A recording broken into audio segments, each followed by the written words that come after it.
Yes! Yes!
It's going to be incredible. Tanks are ready. Everything is ready. Have fun. Are you ready?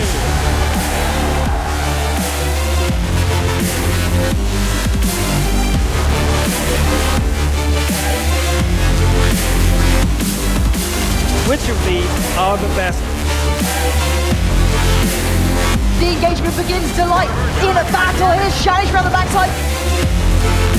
Looking dangerous. 2 seconds left. Schoolbus are the champions once again.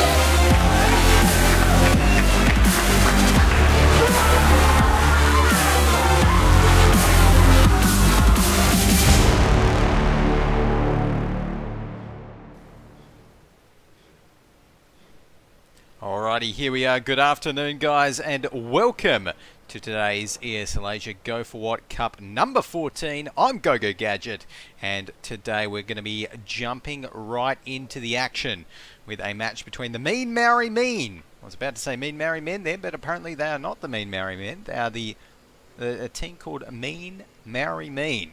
So, double mean there, apparently.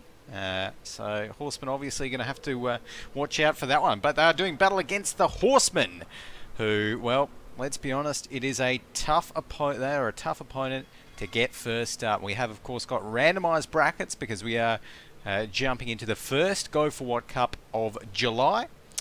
So really, it's been a mixed bag, and I think Triple M, they might have drawn a bit of a short straw here, but that's what happens. So we're going to get the tank picks underway as well. Let's take a look at what both of these teams are picking. We've got first up for the Horsemen 2 IS-3s, getting some of those Russian heavies into their lineup. MMM picking 2 IS-3s right after that. Horsemen responding with a T-54 lightweight and an IS-3. Triple M getting an RU-251 and a KV-5. And more Horsemen going with an AMX 5100 and a T-54 lightweight. And the Triple M guys going with an IS-3 and a T-54 lightweight there. We are playing, of course, on Lakeville, as we can see. So Lakeville here should be an interesting one here on Lakeville. I mean, yeah, I'm not too sure what to expect. I mean, obviously, the Horsemen, these guys, they know how to play. They've, played in enough monthly finals, all of that fun stuff. I think they came from memory first in last week's Go4WoT Cup, first in the 12th and the 11th Go4WoT Cup as well. They did actually lose to the Swordfishers yesterday, though, in the Go4WoT Asia June monthly finals, which was a little bit surprising. But yeah, what can you do, eh? Looks like right now, though, we're going to be getting the last couple of picks in for these guys. So we've got a T-37 on both sides as their last tank. But overall, I'm actually really liking Triple M's lineup here. I don't think we've ever seen them play on stream before, so definitely not sure what to expect from them. But taking a look at their team page, they did lose to NRD in Go4WoT Cup number 8. But in last week's cup, they did actually get a win against the Heavy Metal Tank Company. So they do know how to win, which is, well, obviously a pretty good trait to have. So right now it's looking like I'll let everyone know that. Okay, so we're just waiting for a couple of them to restart. Then we should get this one underway. Great. So jumping into this one, of course, we are in the round of 8 already for this cup. So we've just got a nice cozy cup today of 8 teams participating, and that means that we're already, technically speaking, in the quarterfinals. So here we go. And who else have we got in? But over on the Horsemen side, it looks like they're bringing their core roster. No one new really there, which is good to see. And also got on the Triple M side, okay, it looks like they definitely are just maybe restarting their games, getting everything sorted out there. Apparently, okay, so looks like both teams just sorting out a few little technical issues there with power, this, that, and everything else. So right now we're going to be just waiting for these guys to come back on, and yeah, we have got 7 for, yep, we've got 7 for the Mean Maori Mean squad, and the Horsemen just waiting for Gorilla to come back on. Apparently kicked his power out, which that's yeah, not what you're looking for. Hopefully has a fast PC to start up.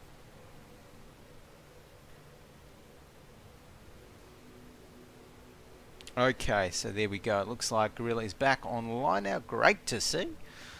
We've got now is Maori. I wonder, is he going to be going in there? I don't think. Maori Tank Disputer. I don't think we had a Jag tag. There we. Okay, so yeah, so Maori is going to be going in there in place of Bliss. So Maori going to be driving that that KV5, I should say. I'll let everyone know that we're ready to go. There we are. And we should be able to jump into this one. I'm going to be rolling out with the Horsemen this time, of course. So there we go. Let's go ahead and jump in. And we can also run through the Horsemen's lineup here as we load into Lakeville. So, and Lakeville as well, I mean, we haven't seen it too often on stream. It just doesn't seem to be. I mean, obviously it's in the map rotation, but yeah, I think it's one of the less common maps that we have seen. So yeah, there you go. There we go. 10 seconds left though. So as we head into Lakeville here, bit of a tricky one for the defense, it certainly can be, and this is why you need the T-37. You've got 2 spaced out flags on the defense. But as we roll out now, we can see Faluso here. He's going to be in the big French auto-loading Tier 8 Heavy for the Horsemen. The AMX 5100 Knight of Sidonia is in his IS-3. We've got Archon 01 in that IS-3 as well. Gorilla in his and the last IS-3 of the Horsemen. Just Rex going to be rolling around in that Russian Tier 8 light tank, the T-54 lightweight, as is Meat Bun there. And last but not least, we've got Spencer over here in his T-37. So right now Spencer going to be heading up the full line here, the middle of the map, seeing if he can get some scout action happening, and he is actually going to meet another T-37. It's going to be Backstabber from Triple M here, and oh, there we go. They've definitely proxy spotted each other right now, and the first shot does come in. Spencer gets that one. Oh no, and Backstabber takes another big hit from across the map there, from across the lake, and one more shot is going to be enough for Spencer to take him down. There we go. Nice little win there for Spencer, and he got his ammo racked twice, damaged twice there. First one he repaired, but second one was not quite able to. Oh, look at that! And the third shot, Spencer's ammo rack there, not having a good day, as the third shot takes it out. But let's take a look at what's happening over here in the city. It's looking like a heavy battle right here, with Gorilla dropped down to 80% HP in his IS-3. Make that 54%. Faluso missing a shot in his AMX 5100. Takes one though. Dropped down to 71% HP with a over 400 damage shot. And we can see the KV5 there rolling across and takes 310 damage from Faluso. Gorilla there in a lot of trouble. Dropped down to 5% HP. One more shot will do it. I don't think that KV5 shot actually penned. So Gorilla is going to be able to stay alive for another few seconds. And another KV5 shot that's not hit. Another one! How is Gorilla managing to get these ricochets? He gets another shot off as well. That could be crucial. Gorilla ducks behind the house as well. These guys are spending way too much time to take him down. Finally, though, he does go down. That's going to be the KV5 Maori Tank Disputer taking the Gorilla Man down. We are seeing a bit of base cap pressure inserted here from MMM, but they are falling pretty fast as well, with NGA going down. Tank Disputer's just gone down as well. So they've lost 2 of their tier 8s. Make that 3! As we see N8 Bro going down as well. And good move here from the Horsemen. They're sending both of their T-54 lightweights to try and defend out this one cap. And they definitely needed to there. We can see two, well, it's going to be a 2-on-2 light tanks. The only 2 light tanks remaining. And as soon as this shot comes in for a meat bun, there'll be no chance for MMM to come back. There we go. We get that reset. And MMM going to be cleaned up now. Look at that ram coming in onto the RU2 5-1. And that's got to hurt. Just Rex takes him down. WoT, last man standing for MMM, does actually manage to take down Meat Bun. He's going to go down right after that. And the Horsemen pick up the first game of the day.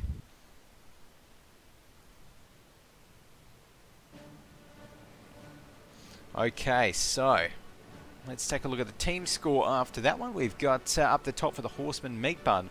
Did a great job in his T54 lightweight, dealing over 2,000 damage there. Knight of Sidonia, 1.5k. Faluso, 1.5k as well. But over on the MMM side, they had a pretty good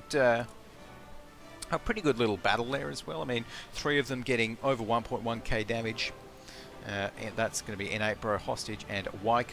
So they can't be too disappointed with that. And jumping in towards this second half now as well, it's definitely going to be, it's definitely going to be close, I feel. I mean, MMM, they really just that issue where they couldn't quite get down the IS3 of, who was it? Oh, I actually should have looked at that in the battle report, but I think it was maybe Gorilla. I want to say Gorilla in Gorilla's IS3 that they just could not take down with the KV5,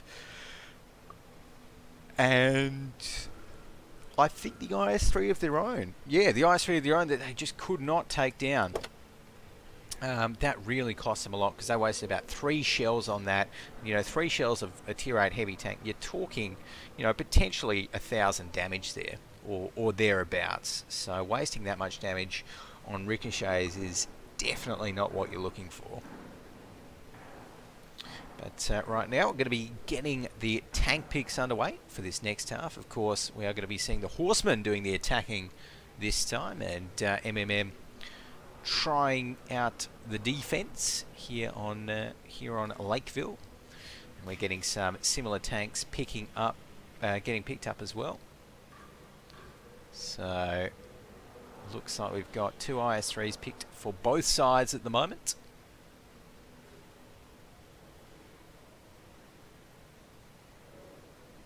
And what is going to be next? 2 IS3s. We've got an IS3 and a KV5 there, picked by NGA. So I actually quite like the KV5. I mean, apart from the fact that we saw it ricochet a couple of times on that IS3. Obviously, you can aim the turret a little bit more, and maybe you're going to be fine. But KV5 definitely not known for its gun, for its excellent gun. In fact, I'd say probably just about the opposite. Of course, does have that tier 7 107mm gun where, 219 penetration with gold rounds. Ugh, it's a little bit, pretty bad dispersion as well. So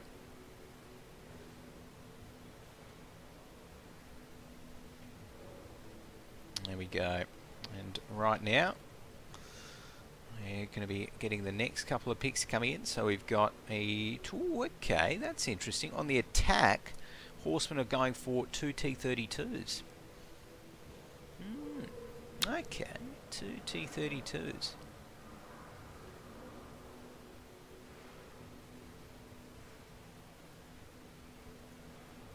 I actually really like the T32, to be honest, and we'll see our Horsemen play it now. But in the June finals yesterday, the June finals yesterday, we saw some excellent T32 play. Like if you have a strat with T32s, and the kind of the kind of path that you're planning to move the T32s, then you can kind of work it out so that on quite a lot of maps, I don't know particularly about Lakeville, but I'd assume so, on quite a lot of maps that most of the time the T32s will only be showing their frontal turret armor and just poking with that in a sort of hold down position. So I really do like that. Like those picks there. And what else are we going to be getting? T37 and a T54 lightweight coming out from NGA. Faluso there with an AMX-12T and a T54 lightweight, and another T54 lightweight coming out as well. So Faluso, Horsemen, they've got their two T54 lightweights. They've got a bit of heavy armor to back them up. Two IS-3s, two T32s, an AMX-12T to scout as well. Why not? Nothing wrong with that. And looks like we'll be letting everyone know that we are ready to roll. And a Tiger 2. Okay, that's interesting. Haven't seen a Tiger 2 in a while, actually. And personally, I'm not a huge fan of the Tiger 2 when you can just pick another IS-3. But who knows? Could be what max headroom there is a little bit more comfortable with playing. So we'll have to wait and find out. As these guys ready up, get their tanks readied up, and we're going to be jumping into the game. And in terms of sides here on Lakefield, I feel as though it can be tricky to defend on Lakefield because, I mean, the flags are so far apart, 1 and 2. So you have to have a really good scout.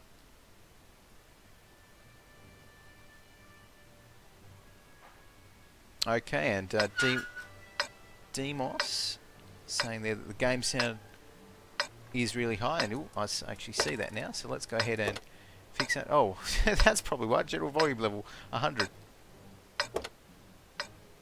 Let's actually knock that down to 35.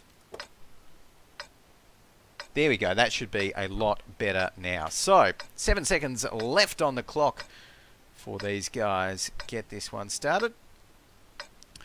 And again, I'm going to be rolling out with the guys from the Horsemen as they head out. We're going to be seeing Gorilla here in his IS-3. Just heading towards... Now, are they going to be doing a town push? It's looking a little bit like a town push right here. So that's an interesting one. This Gorilla is just going to be waiting it out. Looks like some of those guys have actually been spotted there across the river. Gorilla might be trying to get a shot across on some of them, or not. Not actually shooting just yet, so just waiting. Oh, there we go. There's some shots coming out. And he does manage to get a shot on towards the Tiger 2. The T-37 there, backstabber, also taking a bullet. And, oh, taking 2 shells. So he's dropped down to 44 HP. Some more shots coming in there. Oh, look at that Tiger 2. It's getting absolutely destroyed. Max headroom. Gets tracked as well. He is in a lot of trouble. 203 HP. There we go. Goes down effectively before the battle's even started. Faluso with a nice snipe there. And that is an excellent start from the Horsemen here. And... yeah, well, MMM, Mean Mary Mean, are not going to be too happy about that at all. They've already lost one of their Tier 8 heavy tanks. So, taking a look at where else they're headed, we've got Meat Bun here in the T-54 lightweight. He's going to be heading up the middle. Actually might spot another T-54 lightweight. Oh, manages to get those shot across as well onto WoT. And wins out that little trade as well. So Horsemen just playing everything really well. As we're going to be seeing Faluso heading up here, and that one flag's very lightly defended there as well. But we are seeing some shots actually fired there from the T-54 lightweight, it looks to be, onto Gorilla and None. But from that distance, very hard to actually try and hit any of the IS-3's weaker armor. So we're not seeing many penetrating shots coming out of that T-54 on the hill. WoT, he's getting a few shots directed at him as well. Nothing really happening. Oh, there we go. There's a big shot. And actually taking a look at Meat Bun right now, it's looking like he is pushing up to try and get a couple of shots in. He's on 100% HP. Oh, look at that. The IS-3, None, gets the shot across. And this is falling into pieces for MMM right now. They've lost 2 of their Tier 8 tanks. without really inflicting much damage at all. They've maybe got a few shots, but that is just about it. And Faluso just taking down Backstabber, so MMM are relegated to their last 4 remaining tanks.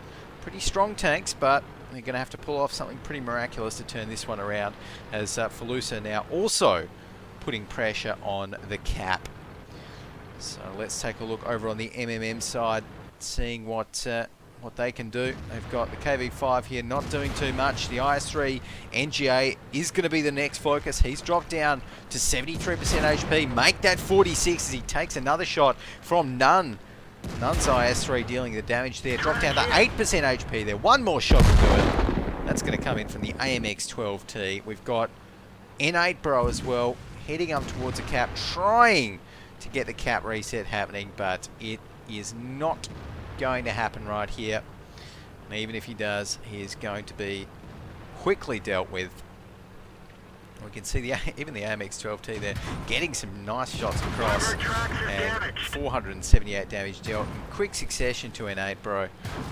He's going to be going down very, very soon. It's not going to matter though, because the base has been captured, and the Horsemen ride through to an easy win against MMN here in the first quarterfinal of the ESL Asia Go4WoT Cup number 14. Let's take a look at the team score now. MMM up the top. Hostage only 779 damage there, unfortunately. But the Horsemen 2.9k for Nunn. Gorilla dealt 2.8k. So some really big numbers there.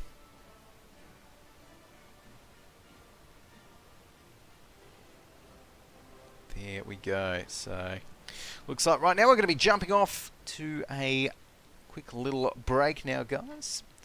And after this, I'm just trying to take a look. We're going to be jumping into, well, probably one of the semi-finals. So don't go anywhere. Right after this break, jumping into the semi-finals of Go4WoT Asia Cup number 14.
Ladies and gentlemen, we're here at the Sofia Events Centre in lovely Bulgaria, about to kick off day one of the WGL EU Season 5 finals. Huge games to come.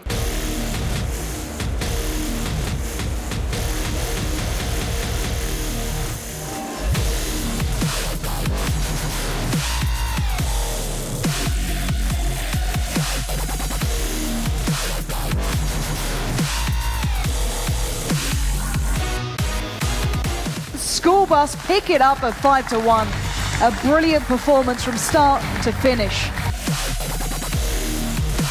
We guessed that Kazna won't be ready for such an aggressive tactics and such an unusual one on Himmelsdorf, and we kind of wanted to exploit that. I first have to congratulate School Bus for one game. They played good, compact. Our next opponent is either WuSa or Penta Gaming.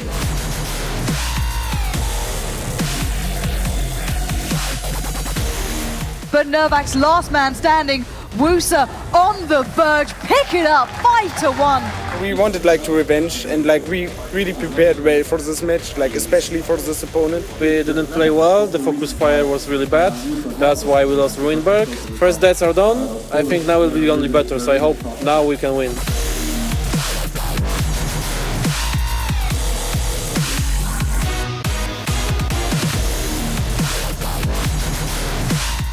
First game we lost, but it didn't affect so much on us. Mood was still up, we were still focused, still concentrated. Some games were close right now, but we managed to pull them off on the decider match, and that's what counts.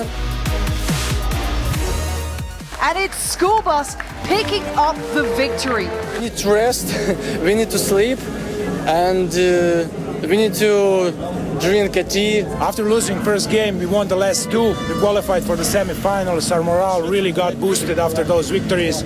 We're really pumped up now and ready for semi-finals. Yesterday was a huge day of games. Back and forth, teams battled it out.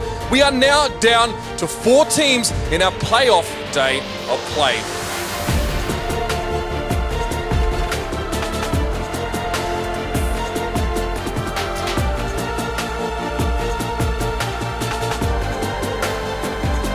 They've beaten Virtus Pro.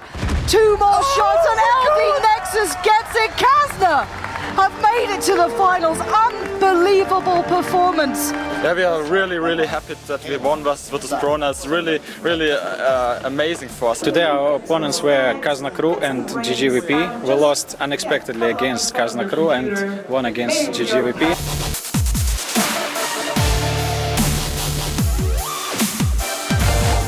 We have just won GGWP, nobody trusted that we would do this, and now we're in the finals with Kazna Crew. It's gonna be hard, but it's gonna be good.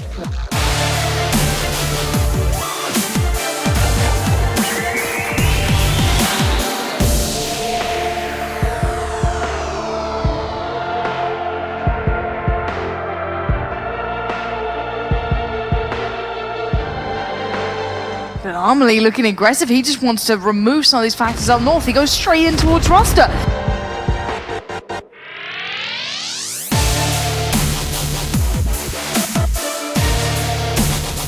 Kazna seconds away from winning the Season 5 finals. Benzo takes him down. Kazna Crew pick it up in the final round. Well, you can say we became better and better. You saw on day one we really struggled against School Bus, and now it was a really even match. But yeah, we won it in the end because we became better and better over the tournament. Thanks you guys for supporting us, and Kazna smash!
Okay guys, hello and welcome back. Here we are just about to jump into our next match, jumping into towards the tank picks right now here for the match between the Super Noobs and Team PH.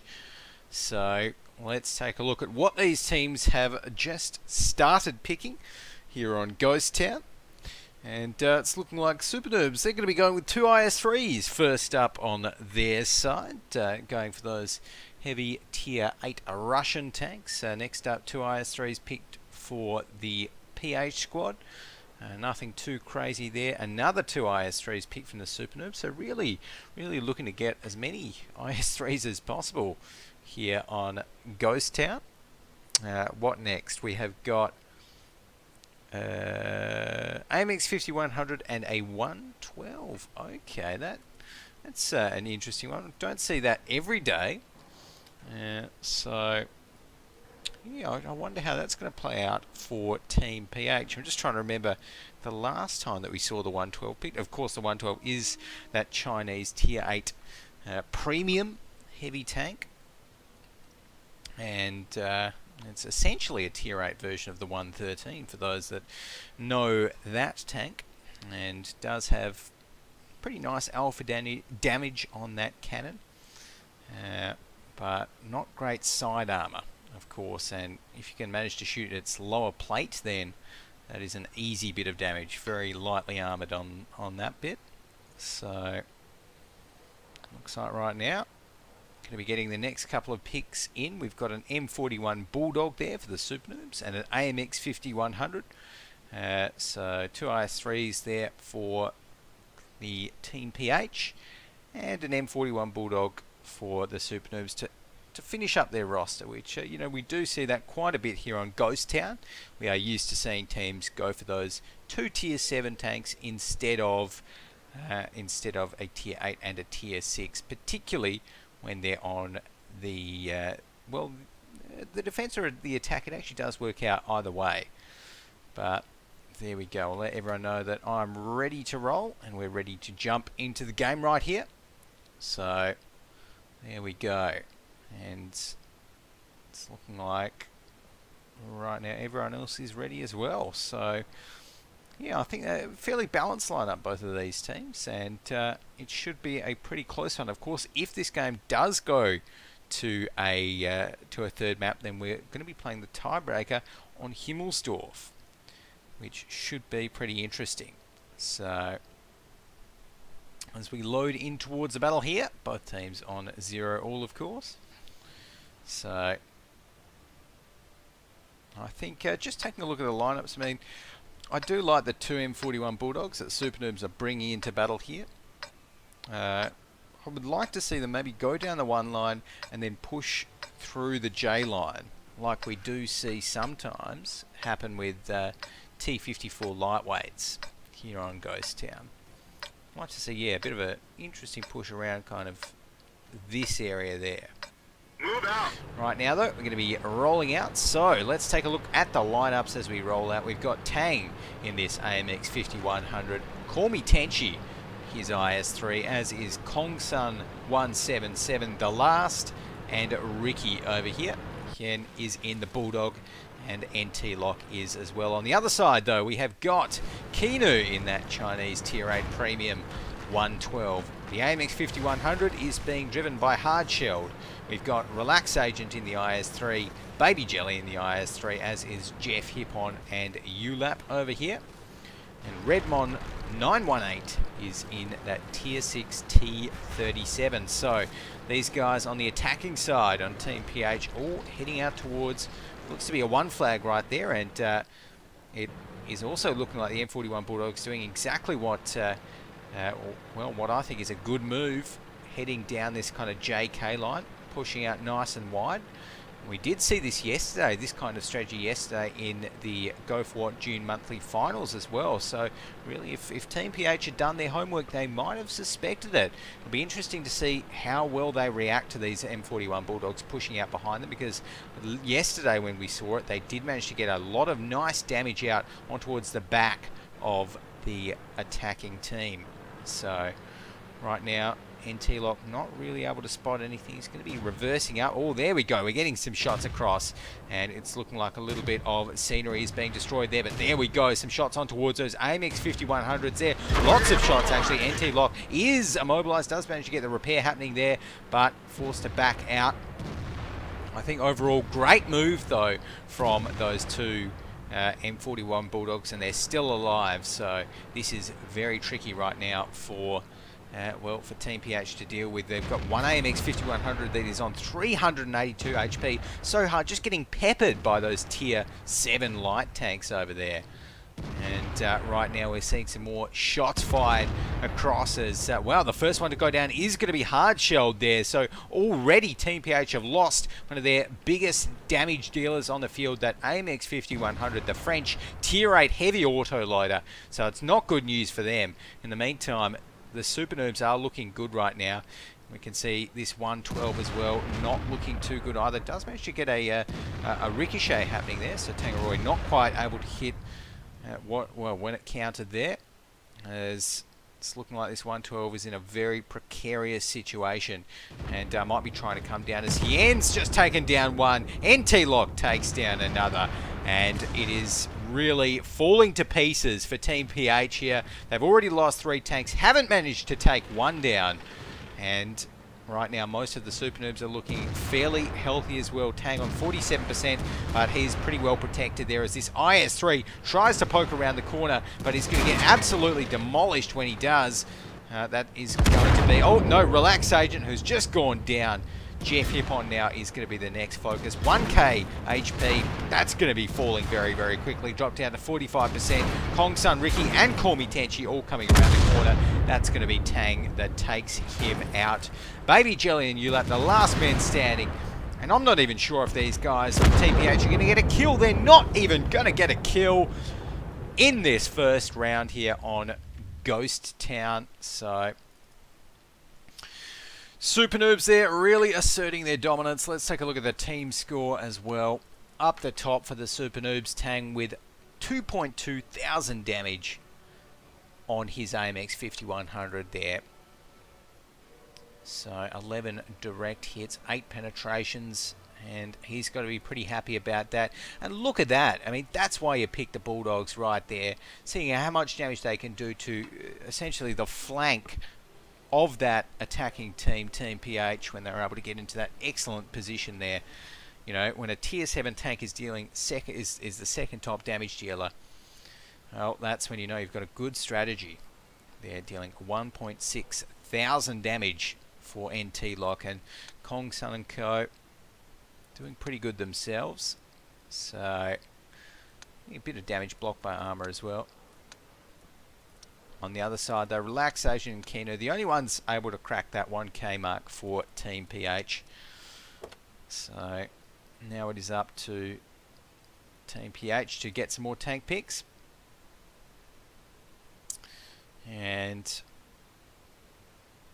it's looking like right now, well, they're on the attacking side. So I really like, on the attacking side on Ghost Town, either having something like those 2 M41 Bulldogs, or having maybe just 2 light tanks. 2 light tanks that you can send out down that sort of area, either to scout or just to apply some pressure down there. For either the attacking or the defensive team. We have seen it on both sides, so looking like right now, yeah, we're going to be just waiting up. Seems like ULAP might have actually disconnected there for the moment. So hopefully he can get back online as soon as possible so we can get these tank picks underway.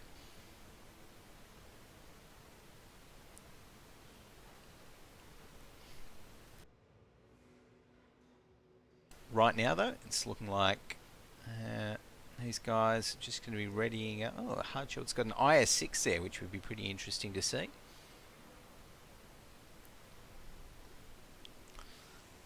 But hopefully ULAP can sort out whatever issue that was and come back online soon to get these tank picks underway.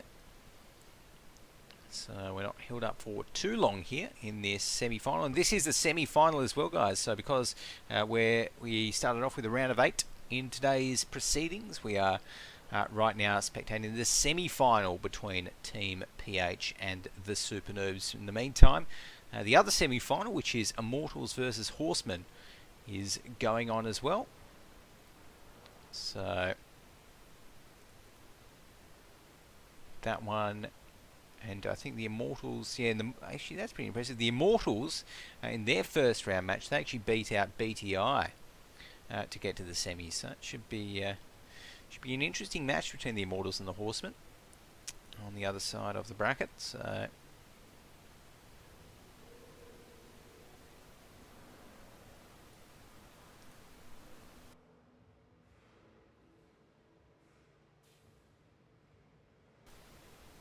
alrighty, but yeah, ULAP definitely not coming back anytime. Well, hopefully he's coming back anytime soon, but not too sure where he's gone, unfortunately. But so I might even just see if we can. Might even just see if we can check right now as to what is happening with ULAP.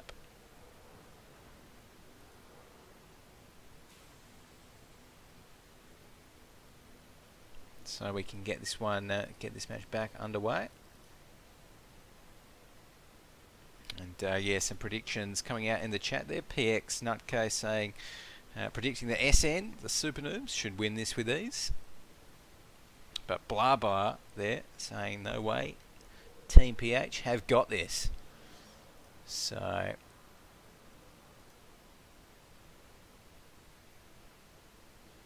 there we go. But right now it is definitely looking very, very good for the Super Noobs after that showing. I mean, when you don't lose any tanks in your win, that's when you know, well, that's when you can definitely afford to be pretty confident coming in towards this second map here, or the second game, the second round, something like that. But technically, it's still the first map, of course. Second map would be Himmelsdorf if we got to that one.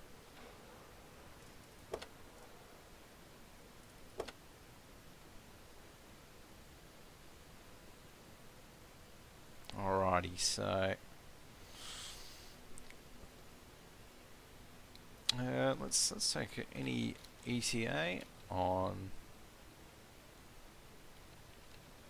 when ULAP is going to be back. Alrighty, just ask those guys. Alrighty, and let everyone know as well that we'll be jumping into this one.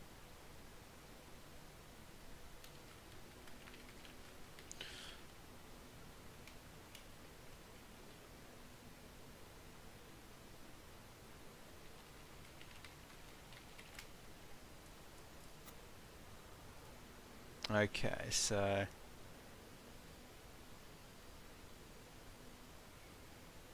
it's looking like we're still not too sure, but what we may even do right now, guys, is just see if we can head to a very short little break while maybe we can still wait for ULAP to get back into the action here. So for now, don't go anywhere. We'll be back right after this with the second match between Team PH and the Super Noobs here in Go4WoT Asia Cup 14.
Alrighty, welcome back, guys. Here we are. So it looks like we are going to be jumping into towards this one with Team PH with fielding 6 members. So unfortunately, ULAP was not able to make it back into this one, unfortunately.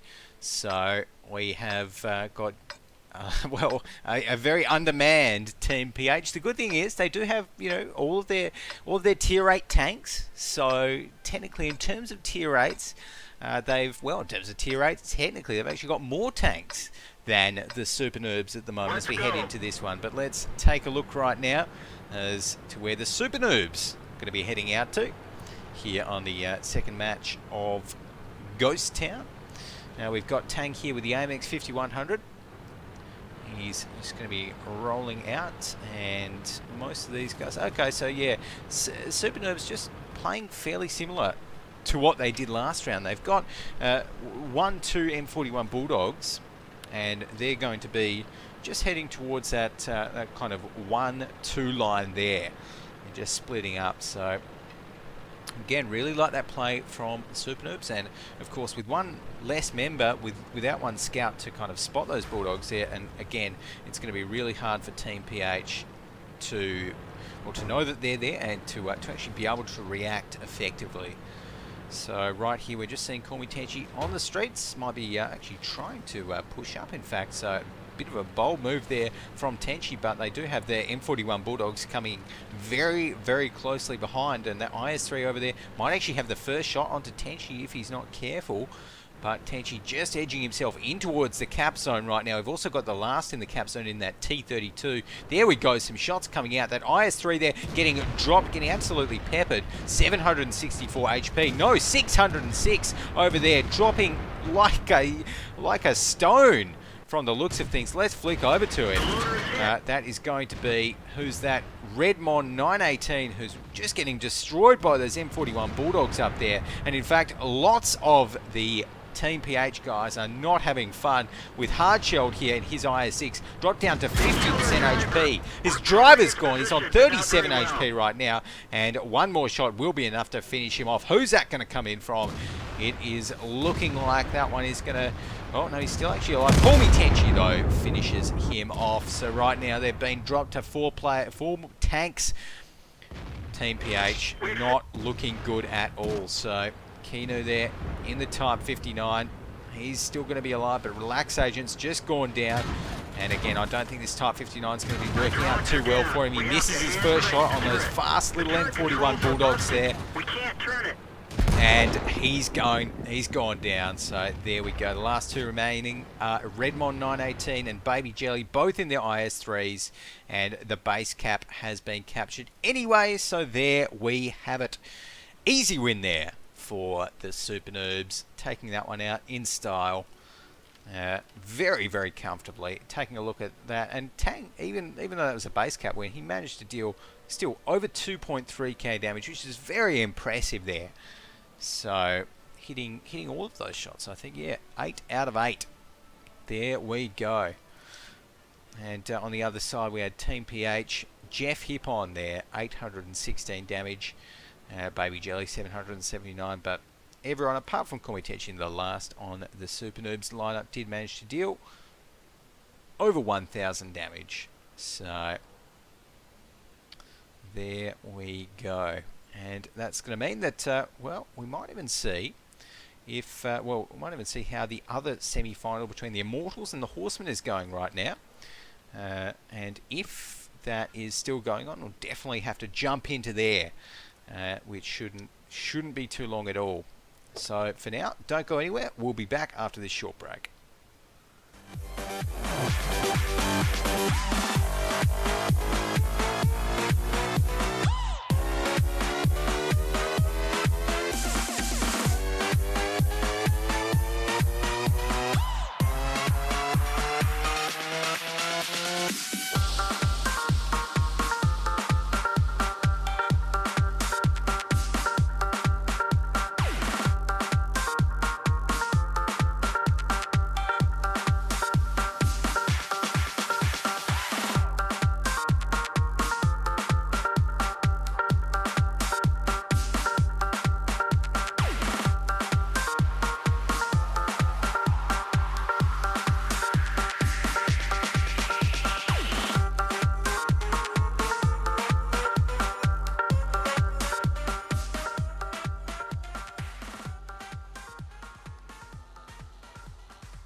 Okay guys, welcome back. Here we are with a very short break. We are jumping right back into the other semi-final, which is between the Horsemen and IMT, the Immortals, here on Ghost Town once again.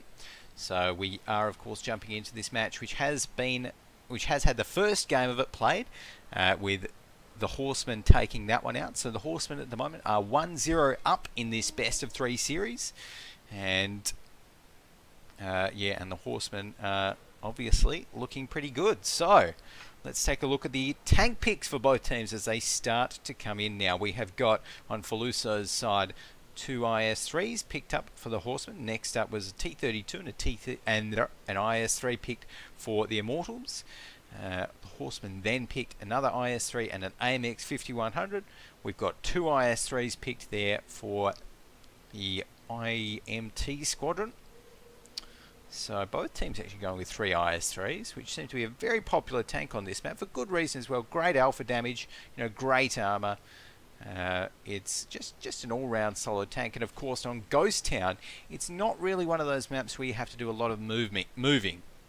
So you can really just, whether you're on the attack or defense, afford to kind of sit wherever. So the next couple of tank picks, we have got Faluso for the Horsemen, picking a T54 lightweight and a T37. Unreal Rogue there for Immortals, 1 AMX 5100 and a T54 lightweight. IS3 for the last, and a T37 for the last pick there for IMT. So overall, both of these teams are actually looking very, very similar. I'm trying to actually pick as to whether we've actually got any difference. I think we've got 1 extra IS3. Okay, yes, I think that is that the only difference in IS3 for a T32? So yeah, I actually think that we're going to be seeing almost a mirror match up here on Ghost Town for this second map.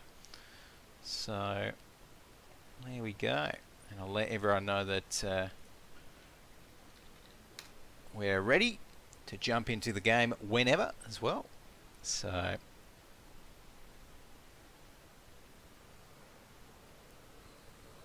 alrighty, and there we go. We've got the call over from Faluso that the Horsemen are ready, which is good news. Okay, and we're getting the countdown happening. Excellent. So now taking a look at the teams, both of the tank lineups as we load into the match, we can indeed see that the only difference between these lineups is 1 IS3, which the Horsemen have an extra IS3, and the Immortals, instead of that extra IS3, have a T32, that Tier 8 American Heavy. And just off that, to be honest, I really like the T32, so I'm going to side with the Immortals for this one. Not actually having seen them play on the attack here on Ghost Town before. I don't actually think I've seen them do an attack on Ghost Town. in any stream match. But let's go ahead as we get the rollout happening and take a look at both teams' lineups. So we've got Feluso here for the Horsemen in his AMX 5100, Knight of Sidonia in the IS3, Archon01 in his IS3, Gorilla in another IS3, and surprise, surprise, it's another one that's going to be driven by none right here. Just Rex is in his T54 lightweight, and we've got the T37 here being driven by Spencer. On the other side though, Blackheart in the AMX 5100, we can see he's actually heading towards the northern area at the moment, heading towards a little bit towards the one flag, but already we are seeing some shots fired and some pressure applied towards this 2 flag right here by the Immortals, and it's looking like C5M took the first shot on the flag, and some more of those Immortal IS3s taking some more shots. So the base cap is actually on 30, but the Immortals are actually going to pull out themselves. So maybe not wanting to sacrifice their positioning for a little bit of extra pressure there as C5M takes another hit. And he's not going to be too happy about that. We can see Just Rex there. Oh, he's going to trade. It's not going to come out well for Just Rex. No. There we go. Good trade there by C5M. As we switch around the place as well, we can see Hades 25 here is still going to be looking kind of alright, but not really able to get many shots across. We've got Zeus here as well, his T32 in a nice kind of hold down position, only showing his frontal turret armor. They're not quite able to hit that shot though, as it's actually looking like some of the T54, some of the light tanks having a little bit of trouble on the Horseman side. That's going to mean that Spencer and Just Rex here are going to be kind of retreating a little bit and making the move as Gorilla there loses that trade. Oh, and actually some shots coming out from behind. That T37 they're giving Gorilla a little bit of trouble, but he's dropped down to 18 HP. One more shot will be enough to finish Unreal Rogue off. There we go. That's going to come in from Spencer. So the first kill of this second game here is going to go towards the Horseman, I should say. And Gorilla looking pretty good right now in the IS3. He's kind of exposing a nice bit of side armor, but obviously none like we just saw there. He's happy enough just to get that ricochet happening. And we've got C5M also just trying to side scrape there. Nice shot from C5M actually as well. So also got Hades 25 also in the Immortals. So the Immortals right now, they're playing it very safe and just only going for these trades, which I mean it can definitely work out for them. They just need to make more actual hits than the opponents. And there we go. There's a tier 8 down as C5M takes down Just Rex. And the Horsemen not going to be too happy about that one at all. But they are actually moving up to try and put a stop to these poking shenanigans. They've recognised that the squad from IMT are actually split up a little bit here, so they're going to try and capitalize on that. Reaper's just gone down. The next target is going to be this IS3 here. There we go. And that's going to be Hades 25 going down. The AMX 5100 Blackheart there is the next target. Gets dropped down to 366 HP. Gorilla though, low himself, the kitten, finishes him off with his T54 lightweight. So we've right now got a 4v2 in favour of the Horsemen. They're going to be pretty happy about that. Zeus and Blackheart, the only remaining tanks. Zeus, though, is actually looking pretty strong. Was on 100% HP, but as I say that, Blackheart goes down. Knight of Sidonia taking him down, and that's going to mean that the Horsemen should have no real trouble cleaning up this last remaining T32. Archon01 might even be trying for a ram. Yes, he does. And here we are, Zeus. Not going to be too happy about that. Another ram coming in. Feluso actually take a little bit more damage than he dealt in the AMX 5100 there, but it's gone down. Zeus goes down, and the Horsemen proceed in towards today's grand final.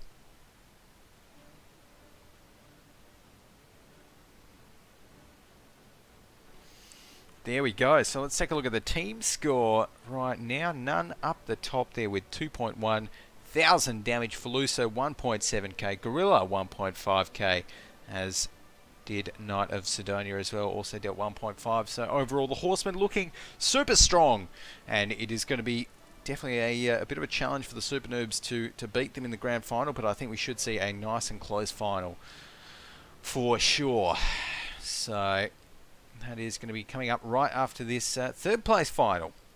So yeah, I think right now though, guys, we're going to be jumping off to another short little break before the third place final and getting that happening right after this. Don't go anywhere.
Hello, I'm Mikhail Zhudets, the producer of World of Tanks. Today, let's discuss Update 9.8, which will bring a new event game mode, significant changes to the personal missions, changes to maps, and buffs to about 20 vehicles. Some significant changes were made to personal missions in this update. Many missions were either reworked or rebalanced on the basis of the statistics and player feedback. In particular, playing in a platoon won't be required to complete platoon missions. What is a battle performance badge? This is a battle interface element that is already used in our other projects. It displays the effective and useful actions of players in the battle, for example, causing damage, spotting, destroying enemy vehicles, or capturing the base. What new features will be added to strongholds? Previously, stronghold battles were fought using 2 teams of 15 Tier 10 vehicles. Now, when your stronghold is level 5, 6, or 7, battles will be fought using teams of 10 Tier 8 vehicles instead. How will maps change? The Cormoran map will be removed from random battles. Hidden Village will be limited to low-tier battles. Also, a number of gameplay improvements and changes will be made to the maps Siegfried Line, Karielia, Sand River, Airfield, Westfield, and Muravanka. What changes will be made to vehicles? In this update, we will improve the characteristics of several vehicles that were falling behind statistically. More than 20 vehicles will be buffed, including the T-30, IS-8, and IS-7. What else should players expect? Besides everything else, we'll add the ability to create a platoon in battle and invite other players to join it. Perhaps the most interesting feature of Update 9.8 will be a new game mode called Domination. It will bring in several new game mechanics that have not been available in World of Tanks before. These include control points, flags for capturing, and even respawns. Basically, the battle doesn't end if your vehicle is destroyed. You will also be able to choose from 3 possible vehicles and get straight back into the same battle. Players will be able to repair their vehicles or resupply ammunition at special points on the map. Also, there will be an alternative way of achieving victory victory in battle. Besides just destroying all enemy vehicles, flags will appear in different places on the map. Players will be able to capture them and take them to their base. This will bring additional points to their team, and points mean victory. It's going to be a lot of fun.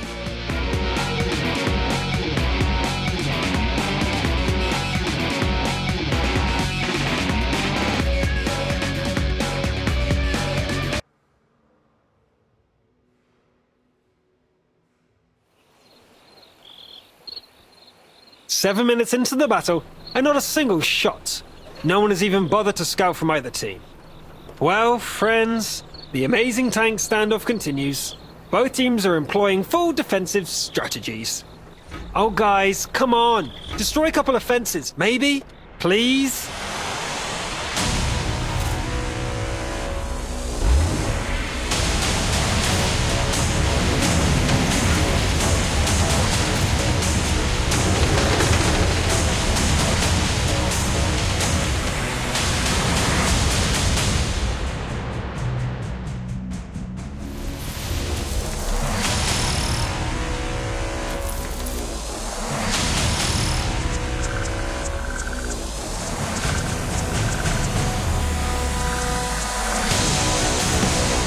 And the cap is on, the 90 goes for a proxy. The attackers put a lot of tanks in the northern base, where you see defenders reacting. Arty! The Arty reduced the cap, but no time to rest. Look at the action in the other cap. The OTTB is about to destroy a 110. Oh, just a little too short. The action just isn't letting up. The ice slows down and the 5100 is almost finished. Yes! Both teams' tanks are falling like dominoes. The 5100 goes to the 90. They exchange shots. The 100 bests him. The IS-3 has to get the 100 before he can escape to reload. And he does! It looks like the 110 arrived just in time and can finish off the IS-3. But the T-49 from behind! It's a monster! Now it's one-on-one. T-49 versus Arty. HPs are low. He spotted him!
Yes! Yes!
Alrighty guys, welcome back. Here we are just about to jump in towards the third place final for today's Go4WoT Asia Cup number 14. Here we are. This match is between IMT the Immortals and Team PH, of course. So let's go ahead and take a look at what the tank picks are as we get in towards it. So first up, the Immortals. They are picking two IS-3s, and we are of course playing this one on Lakeville. Next up, we've got two IS-3s picked there for Team PH. What else? Unreal Rogue on the Immortals, of course. We've got Team PH picked one T37 and an AMX 5100. Then we've got a T32 and an AMX 5100 picked for the Immortals there. So nothing too crazy. And there we go. And again, I'm not convinced with this pick. The 112 is the pick there for Team PH, and really I just don't see it. I just don't really, I don't know. I mean, it's got a decent gun. That's, you know, it's got a decent gun, but really, is that enough of a reason to I don't know. And of course, I mean, even though its gun does have a decent alpha damage, you know, it doesn't have that great penetration. Its dispersion is quite large as well. So really, there's not any real reason to pick it. To be honest, got decent turret armor. That's about it. But yeah, that's a little bit confusing why they pick it, to be honest. So,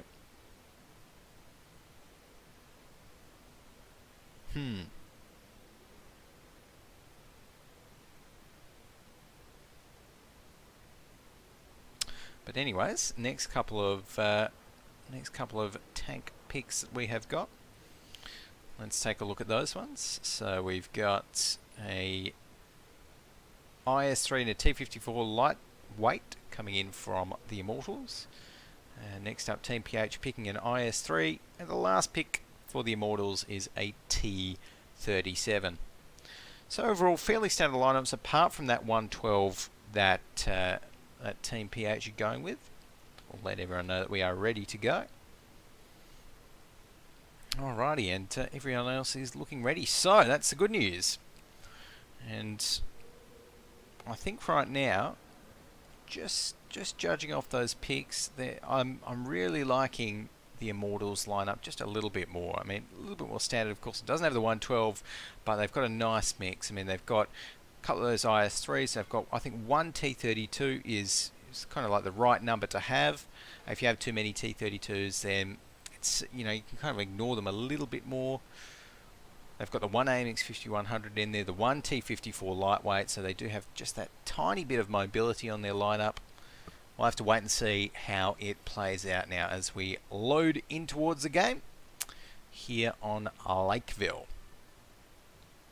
So, this is of course best of 3, and if we do get this one going out to a third match, then the third map will be on Ghost Town for the tiebreaker. So 20 seconds left on the clock. I'm going to be rolling out with the guys from Immortals, and they're looking pretty snazzy, most of them with their tags before, and some of them with their tags after their names as well. So let's take a look as we get the rollout happening. In fact, let's roll through the Immortals lineup. Here we've got Blackheart in the AMX 5100, C5M in his IS3. We've got Hades 25 in his IS3, Reaper in another IS3. The T32 of the Immortals is being driven by Zeus, who's heading up north early on. We've got the Kitten in that T54 lightweight, and last but not least for the Immortals, Unreal Rogue in the T37. On the other side though, we can see Kino in that 112. We've got Hard Shelled in the AMX 5100, Relax Agent in his IS3 as his Baby Jelly, Jeff Hippon and Ulap, and already some shots fired as Redmon 918 just sitting back and scouting in that T37. So, as both teams just heading towards this fairly standard locations that we're used to seeing teams head towards here, just doing battle in the town.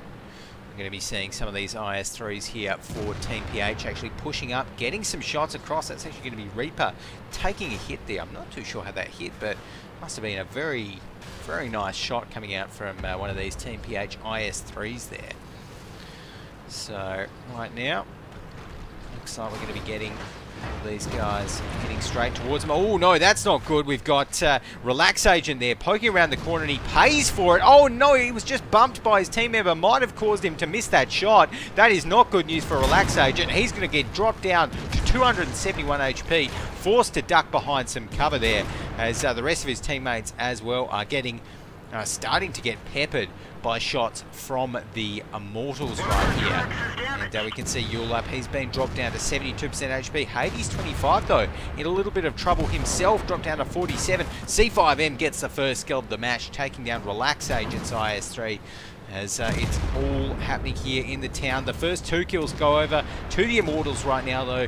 As we take a look from the bird's eye view, we can see it is an absolute melee going down here in the town. Reaper in his IS3 dropped down to 47%, as is Blackheart in Blackheart's AMX 5100. That 112 though, one shot away from death.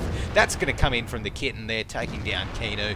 And Hades has to be very careful, as does Reaper there. Who's going to get this last shot between these two IS3s? It's going to be Unreal Rogue finishing off Jeff Hippon there. And it is looking very good for the Immortals. They have not lost a single tank just yet. Might be just about to lose Hades if they're not careful. But oh no, that IS3 Baby Jelly is on fire. Manages to put that out, but he's one shot from death right there. Goes down to C5M, and that's it. With the Immortals only losing their T37 light tank in that battle. So there we go. Immortals, they are going to be happy about that one. Taking a look at the scoreboard there, we've got C5M right up the top. 2.7 thousand damage. Reaper just underneath him with over 2k damage as well. So looking good. And I've also got on the other side, I mean, Jeff Hippon in that IS3 did a lot of damage, but sadly wasn't able to get any kills. And Relax Agent there in his IS3, that was a bit of a misplay there. It's got to be said. Just kind of rolling out into the middle of the street without poking first, and that's why he dealt 0 damage. So it's time to get in towards this second map here.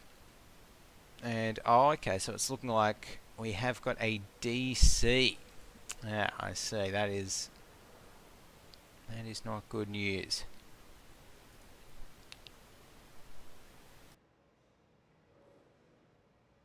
Hopefully, though, we get both of those. Well, no, there's only one that's decent hard shelled. Hopefully, we get hard shelled back into action there for Team PH. So he can head back into the battle. As right now, it's looking like we are just going to be playing the waiting game. But yeah, just touching on that last game a little bit there. I'm not really sure why the defenders, why Team PH felt the need to push out in towards that town and effectively throw themselves into the line of fire of the Immortals. You know, the Immortals, they were the ones that got most of those initial shots off. You know, particularly onto Relax Agents IS-3 that went straight into the middle of the street. So really this time I'd like to see the defenders, although we are of course swapping over the attackers and defenders, so the Immortals are going to be on the defense this time, and I'm definitely not expecting them to play that sort of a kind of aggressive pushing defense like we just saw Team PH play, because I just do not think it works. So yes.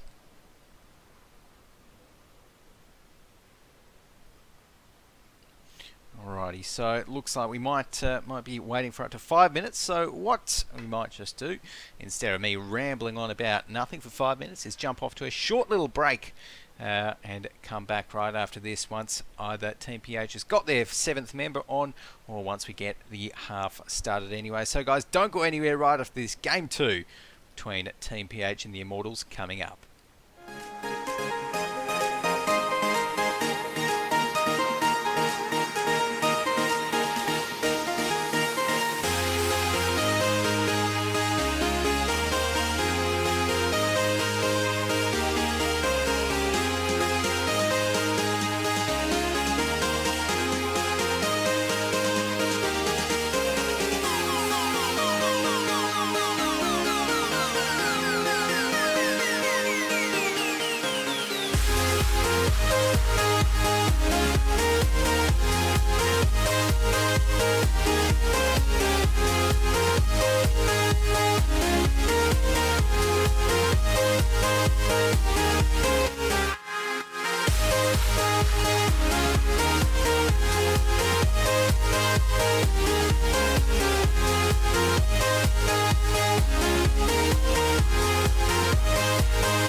Okay, here we are guys, we are back in action right now, all ready to go, and we've got the tank picks underway as well, so let's go ahead and run through those. It's looking fairly similar to last time, in fact very similar to last time, and I'm not even sure if we've got a single change from both of these teams' lineups. It's looking like Team PH still rolling with that 112, and we've got fairly standard looking lineup coming out of IMT there as well. They've got 3 IS3s, an AMX 5100, a T32, a T54 lightweight, and a T37. So, loading in towards this one. Of course, this time we are going to be seeing the Immortals here on the defense. I was about to say defense. So it's going to be up to them to split up, to spread out, and decide how they want to play it. I'll probably be expecting Unreal Rogue in that T37 to head up that middle area there, that 4 line, the ridge on the middle of the lake.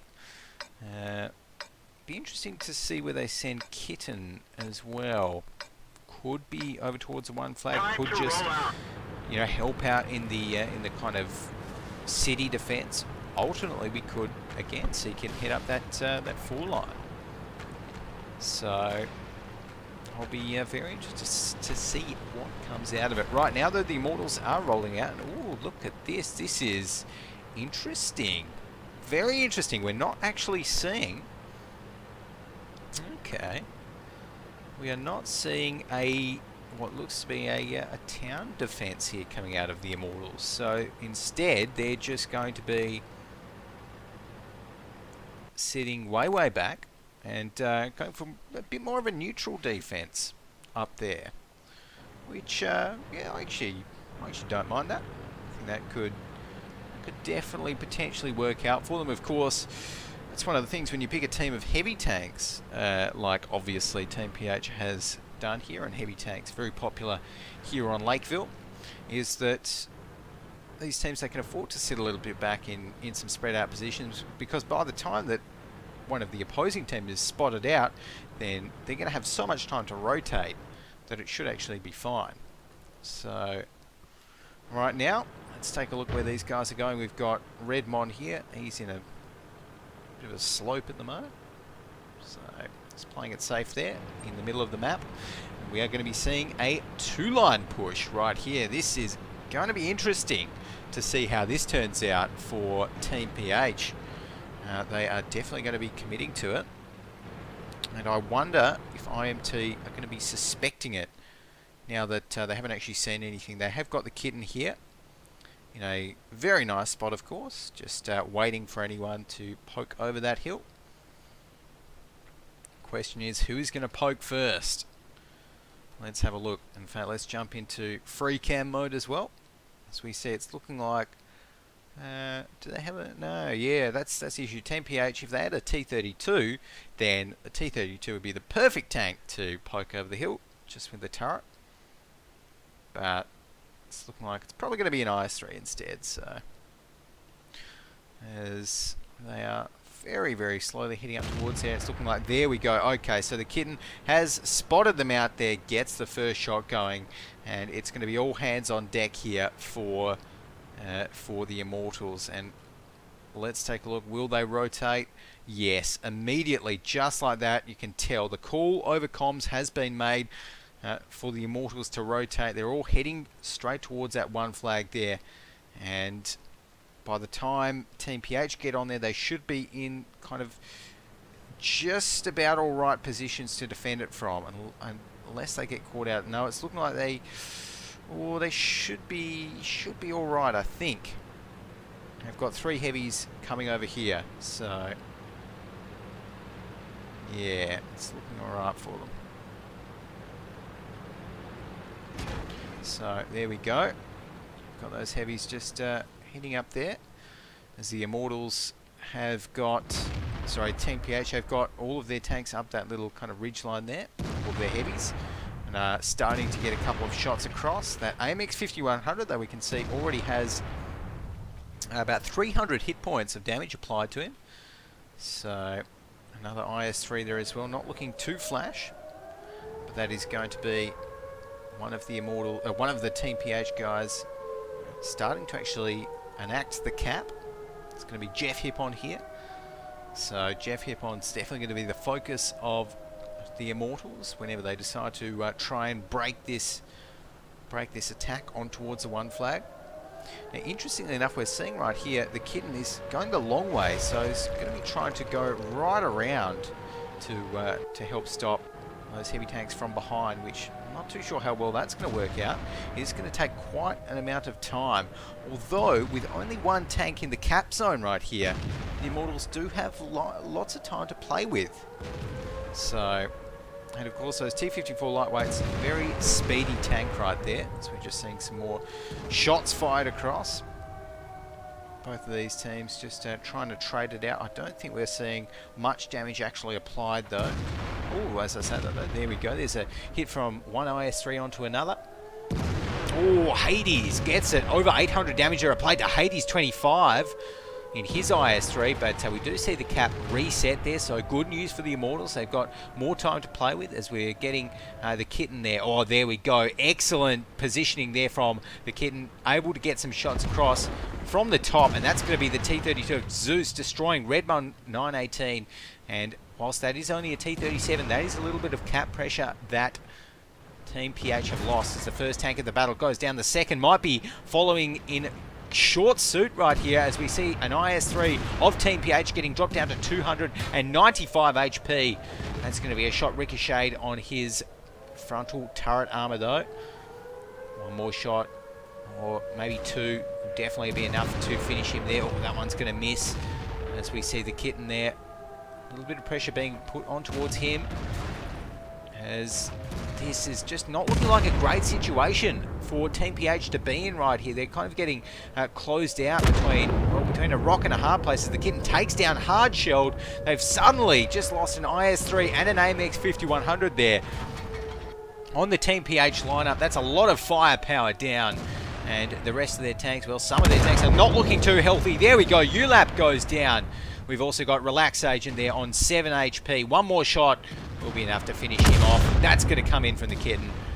Kinu in the 112 there. Going to be focused up next. Ammo storage is hit as well. Needs to... Oh no, and he can't repair it. He already repaired the right track. So this is all over. IMT, the Immortals here, going to be able to take this one out fairly easily, it's got to be said. As Jeff Yukon does manage to take down one, but goes down right after that. Going to be two more shots. Unreal Rogue, probably going to finish him off. No, that's going to be Blackheart. Yes, it is going to be Unreal Rogue. Finishing off Kinu for the win there, and that's going to mean that the Immortals are our third place champions for today. Third place achievers, let's say, for today in today's ESL Asia Go4WoT Cup number 14 there. And taking a look at the battle results, we've got up the top the Kitten there, T-54 lightweight, came in from the rear, did a lot of damage, 2.1k damage, Zeus with 2k damage, the Reaper 1.6k, so looking pretty good there overall, and the GG's coming out in chat as well. GG. So guys, that's going to mean that next up we've got the main event, the grand final right here for the ESL Asia Go4WoT Cup number 14. Do not go anywhere. We'll be back after this short break to bring you the Horsemen taking on the Super Noobs.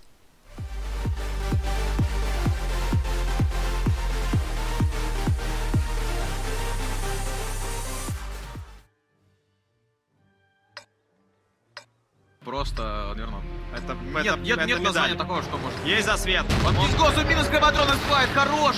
Забирает Омга. А вот сейчас рискованно выходит. Камаек может. Гусля уходит. Давай. Таймер идет. Камаек. Засвет не видит Кроводрона. Кроводрон сбивает захват базы. Промах из Камаека. Хорош. Хорош. Это уже ничья. Не успеет захватить базу. Просто.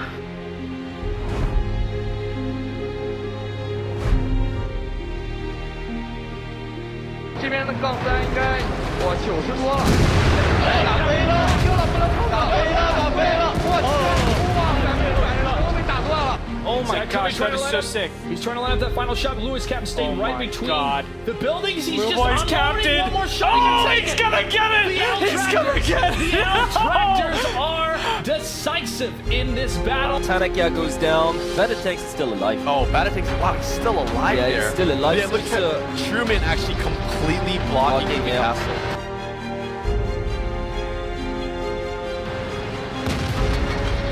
Take down Batatanks if he gets the angle here. But look at that moving castle. One more shot's gonna take care of it. Yeah, moving castle goes down. Да, вот Навелло получает неплохо с треку. 200 урона с поджогом втащил. Хорош, 400 урона. 500. Сбили весь захват. Лакершин получает от Ноника. Стрека еще раз набрасывает Нонику. Хорош. Выход есть, отлично. Стрека снова дает урон. Сколько же там урона у Стреку? Сумасшедший ты первый. Сейчас его задавят. Да, давят. Но он выживает. Пытаются придавить его. Минус 69-ка в исполнении Нойсона. И выходит. Да, это победа. Это победа. Поздравляю. Oh my gosh, Hornsby still trying to keep this alive here. 5 more seconds and he's reloaded. And he hit Hornsby. He hit him, but I think Jen Scott missed. No, I don't think he fired. Jen Scott fired yet. Now, Jen Scott has the shot. He wins the 1v1. The L Tractor.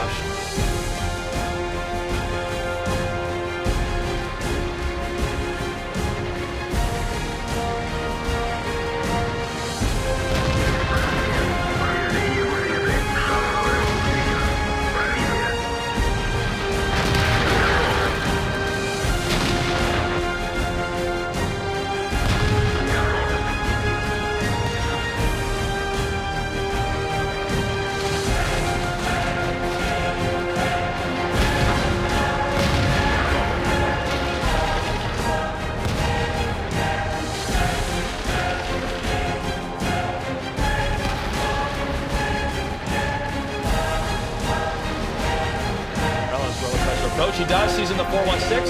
No, he misses. He misses. Ball is stuck. Wait, this ensures a draw if Rella doesn't jump on him right now. Maybe he could bait out a shot at him. He might try to get the break. No, untouched. Oh my God.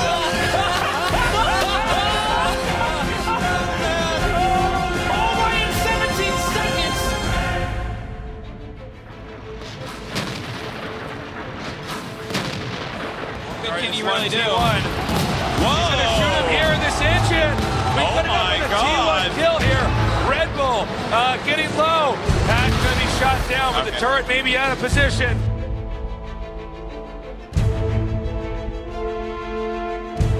Oh, Sunglove! Sunglove taking some damage. Taking a hit. He needs to kill Herb. He cannot die here, Tasteless.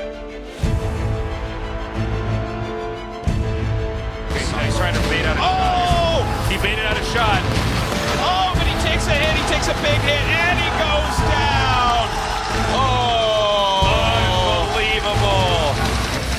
Sunglove has been defeated.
going to be incredible. Tanks are ready. Everything is ready. Have fun. Are you ready?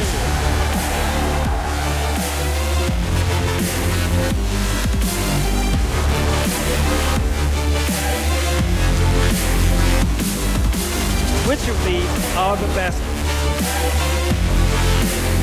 The engagement begins. Delight in a battle. Here's Shanish around the backside.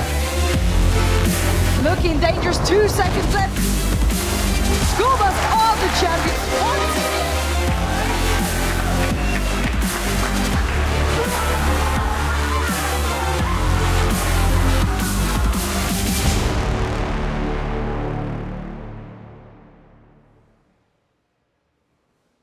Okay, here we are. Welcome back, guys. We're just about to jump into the grand final for today's proceedings.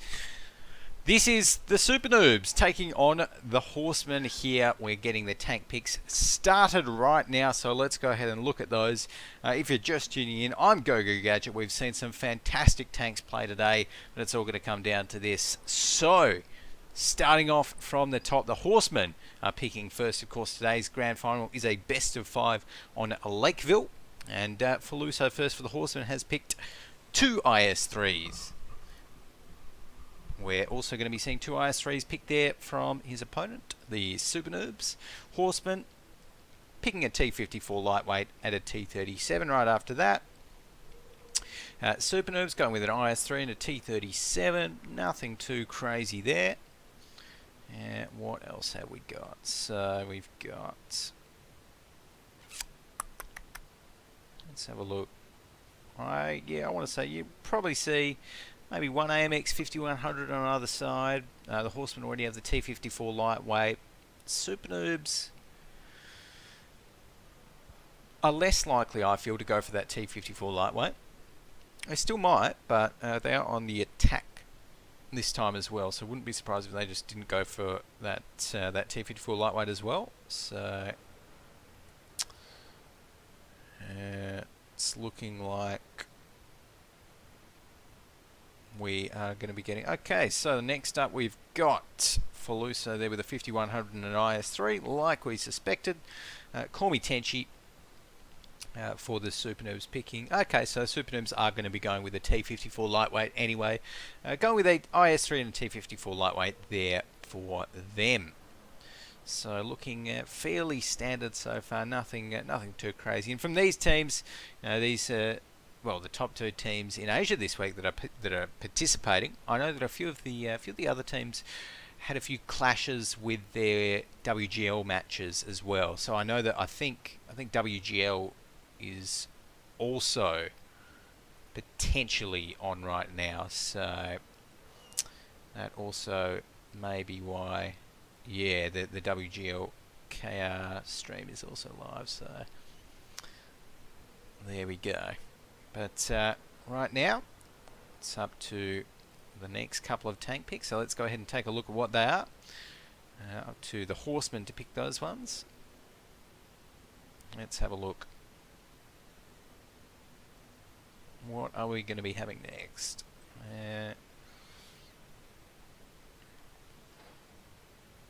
It's looking like we are going to be getting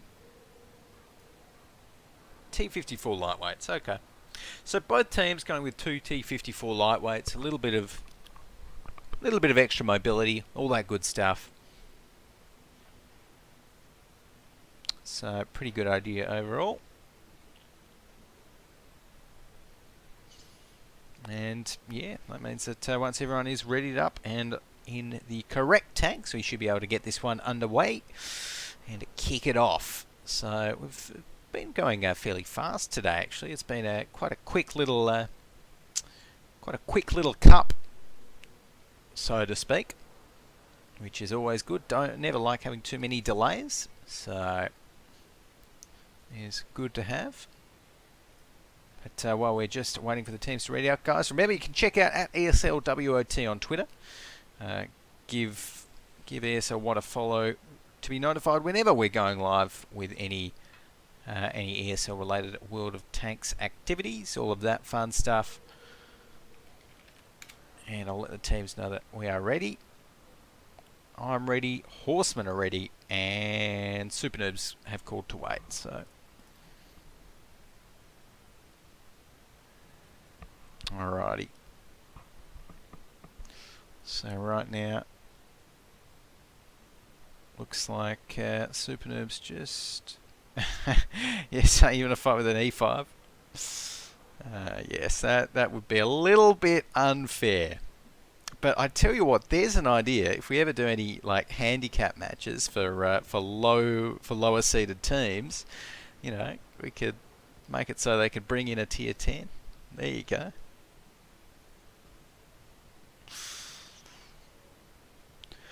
But I don't really think that'd work out too well somehow. Particularly as the teams could just pick, well, whatever really, yeah, an E5 and just be done with it. So once NT Lock is back, going to be okay. It's looking like he's back now, and there we go. He can ready up, and we'll be getting this one underway. So, oh, no, Lysandra San as well also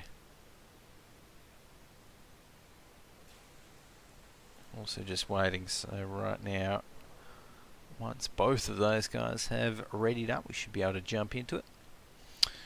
Of course, as is standard with all of our best of fives, the way that it works is that both teams play 2 games on each side of the map. So we're going to be seeing Super Noobs play 2 games on the attack here on Lakeville. Then we switch it around, and then the next 2 games are going to be the Horsemen playing 2 games on the attack, and then we go to a 5th map if it does get to that. So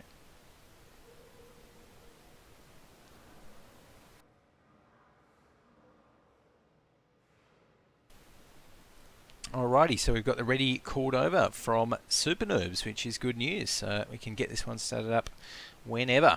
There's Faluso over there. Is getting the countdown happening. So here we go. We're awaiting players, and once everyone's loaded in, I'm going to be rolling out with the guys from Super Noobs here for the Go4WoT Asia Cup number 14 final.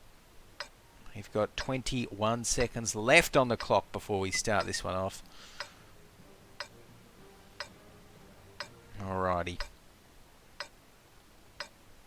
So, Gorilla also just loading in, as well as Hien. And there we go, everyone is looking loaded in right now. Move out. So, here we go. Starting off with Komi Tenchi. He's going to be in that IS-3 over here. We've got Lysandra San in an IS-3. The Last, also in an IS-3. And Ricky, again, in that Tier 8 Russian heavy, the IS-3. For the Super Noobs, they've also got NT Lock. He's in the T54 lightweight. He's going to be joined by Tang, also in another T54 lightweight here. And Hien in that T37. On the other side, though, we have got Faluso in the AMX 5100. Knight of Sidonia in this IS-3 over here. We've got Gorilla in the IS-3 and Nun also in the IS-3. Just Rex is going to be driving this T54 lightweight. We've also got Archon 01 here in a T54. And the T37 here being driven by Spencer. So, it's looking like a very... Oh, actually it's not. Oh, no. Oh, server issue maybe. This is either the quietest, most patient rollout I've ever seen, or we might have a server issue. So yeah, this is looking a little bit like the latter at the moment, I'm feeling.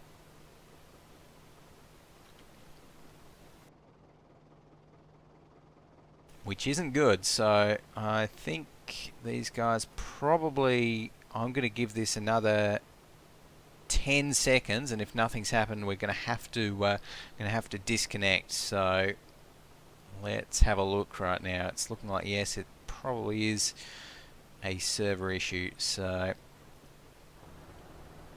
yeah, we're going to have to disconnect. So let's go ahead and check out what's happening there. Alrighty, and yes, everyone is disconnecting as well.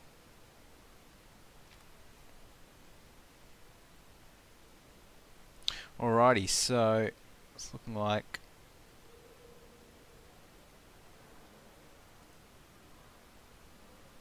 there we go. We're going to be okay. Yeah, there we go. We're jumping back in it now. So whatever issue that was has now been sorted, guys. So we'll be jumping right back into it.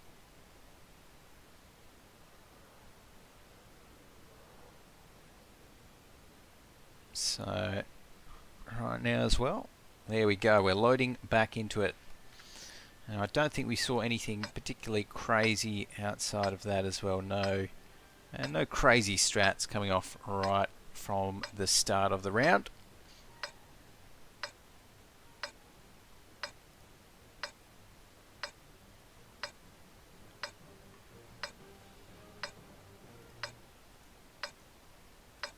So here we go, 10 seconds left before we get started off. Super Noobs going to be rolling out on the attack here. Time to roll out. Let's take a look and see where they head out to. So it's looking like we are going to be seeing a fairly standard town push at the moment.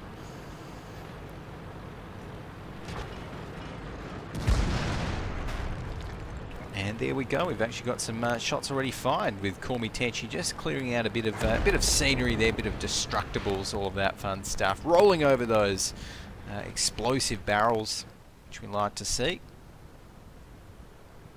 Now we've also got Lysandra San in this IS-3 here. Going to be, oh, actually taking an early shot there and gets ammo racked. That is not good news for Lysandra. Where did that shot hit? That was a painful one. Getting ammo racked right off the bat there, and we can see, look at that big bullet decal there. That is not fun at all. So Lysandra San going to be just sitting pretty at the moment, sitting tight, kind of waiting it out as the rest of the Super Noobs kind of try and take stock of things. We've got the Horsemen in some very nice defensive positions, but let's flick over to see what the Horsemen's T-37 is doing. We've got Spencer here for the Horsemen moving up this central area.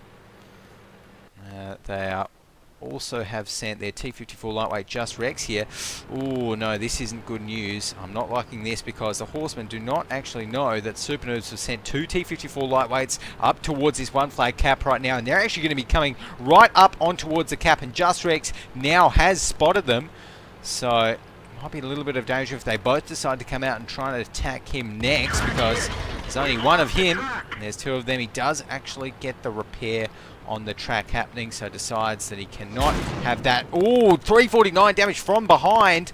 Gets hit from the town right there as well. Another shot from behind. Just Rex is in a lot of trouble right here. The Super Noobs are absolutely hammering him in this T-54 lightweight, and it's looking like NT Lock and Tank doing a good job putting some pressure on, as that shot does actually miss from Just Rex. He's not having a great day there. There's another shot. There we go. Gets finished off without inflicting a point of damage. That is not good news for the Horsemen right here. As the Super Noobs now, and you see, now this is an excellent push. It's given the Super Noobs a great little bit of a kind of a distraction.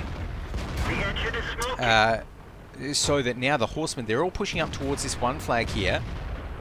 And now the Super Noobs have free reign through the town, because the Super Noobs know that they need... because the Horsemen know that they need to push up towards this one flag to try and contest it. So excellent move there from the Super Noobs. Send these two T-54s up here. And that's going to be Hien taking down the other T-37. Call Me Tenchi taking down an IS-3 as well. And look at this. All of those heavy tanks are actually getting caught out as they head up towards the town right here. And that's why none just went down. Some more shots coming out. This is not good for the Horsemen. They are just way out of position right now. They are paying for it and getting absolutely hammered by these heavy tanks as they left the town. Oh, man. That's tough for them. And now they're just going to get sandwiched in between the T-54 lightweights there and the heavies that are coming up from behind. And look at this, NT-Lock. I think he's actually just tracked that IS-3 there. He has. Look at that. Yep, tracked. Knight of Sidonia can do absolutely nothing as he gets taken down by NT-Lock. So, brilliant play there from the Super Noobs, and this is just painful to watch for the Horsemen right here. I don't even know if they're going to be able to get a kill. In fact, they will probably actually be able to because NT-Lock is very low right here. The IS-3 actually trying for a ram. Oh, no, I think he's going to go down. Yeah, NT-Lock goes down in the end. That's going to be Gorilla getting the final kill. But really, that was almost a 0-death battle for the Super Noobs against the Horsemen in the grand final. So that does not happen very often between these two teams. Normally it's a lot less clear cut, and really that was just some big mistakes from the Horsemen there. Way out of position on the rotate. You know, we saw, look, 3 tanks, 3 tier 8 tanks with 0 damage on the Horsemen's side there. That is not good. And Just Rex, we saw, just couldn't do anything. Got caught out early on, the T-54 lightweight, and didn't move, which was the strange thing. You know, didn't... painful to watch, but for the Horsemen. But overall, excellent play from the Super Noobs. Great little distraction there with Tang and NT-Lock coming around towards that one flag, putting pressure on there. And yeah, not really much else to say apart from Super Noobs. They are looking on fire right now. So it's going to be up to them to get some more picks coming in. And going to be looking like, okay, so the first picks are going to be coming in from the Horsemen right here. And it's looking like I'm going to be getting this one underway as well. So good to see that we didn't have any DCs there as well in that last little server, so that was a good news.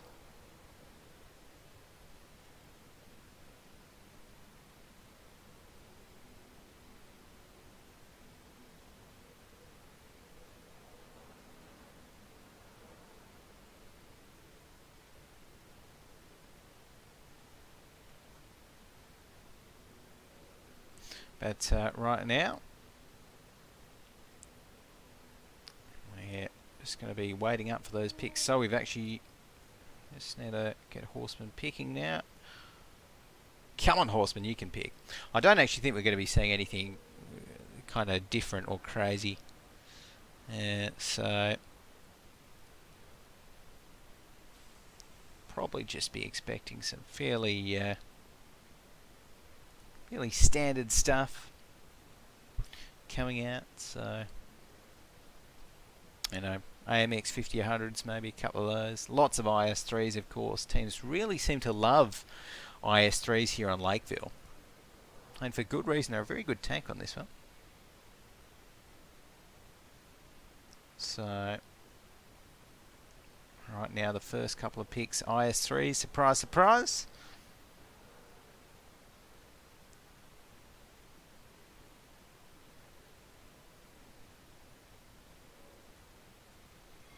So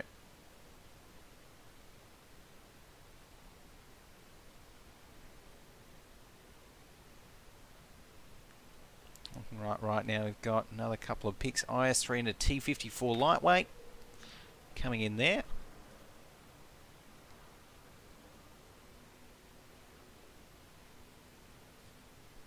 And what else? Yeah, I don't think. I mean, yeah, mate. I would like to see maybe the Horsemen drop. I didn't see the point. What the point of the Horsemen having two T54s was, if they weren't going to put them in the right spots last round. So I would like to see them do what we saw happen in the third place final and just have the one T54 looking over that one flag, and send the other, and yeah, just pick another IS3 or something, or a T32. A T32 even would be good to sit there. So that's what I'd like to see. Not looking like that is going to happen though, because the Horsemen are picking what looks to be the almost exact same lineup. Maybe an AMX-12T in there.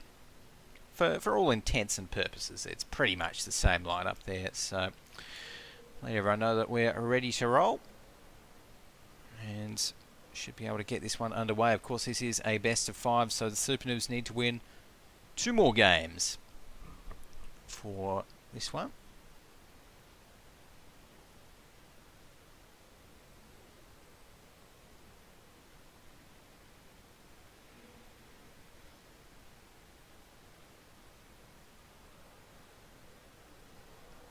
And what else? We got. Alrighty, so once Just Rex and NT Lock are ready, you should be able to jump in towards this one.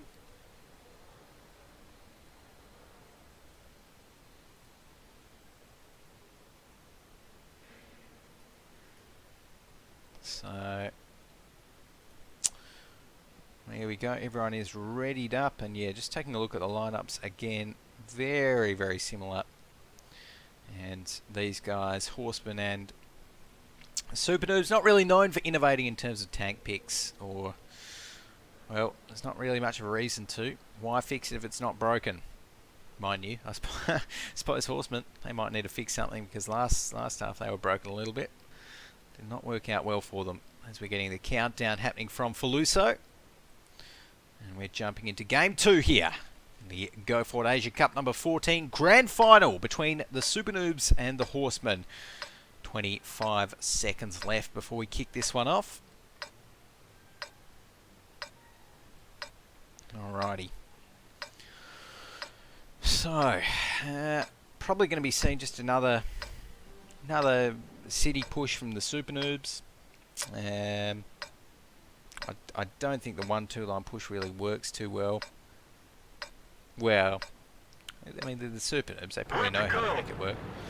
But I just feel as though the city push is a much safer option. You know, it's hard to completely muck up a city push.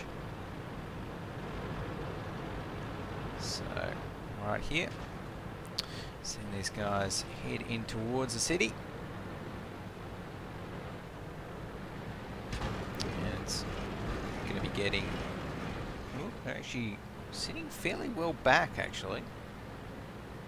So that's quite interesting. All of the Super Noobs here. But let's actually take a look at where the Horsemen are to see why the Super Noobs might be sitting a little bit back. As we fly over here, we can see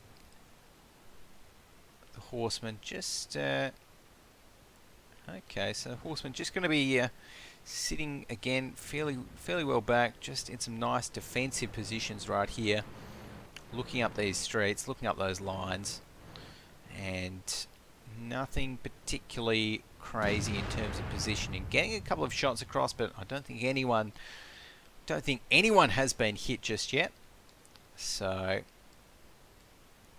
just looks to be a fairly standard lineup here, fairly standard defense here from the Horsemen. But what is...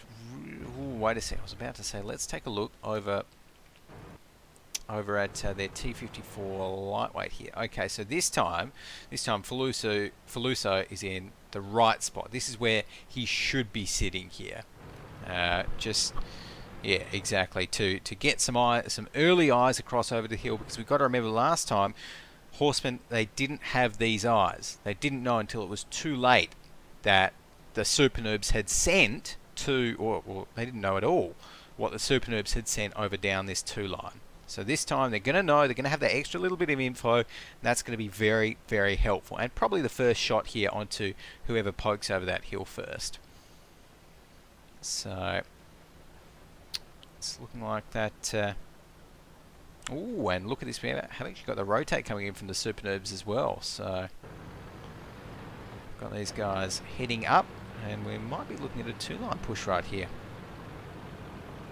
As NT lock and Tang going to be just sitting up a little bit.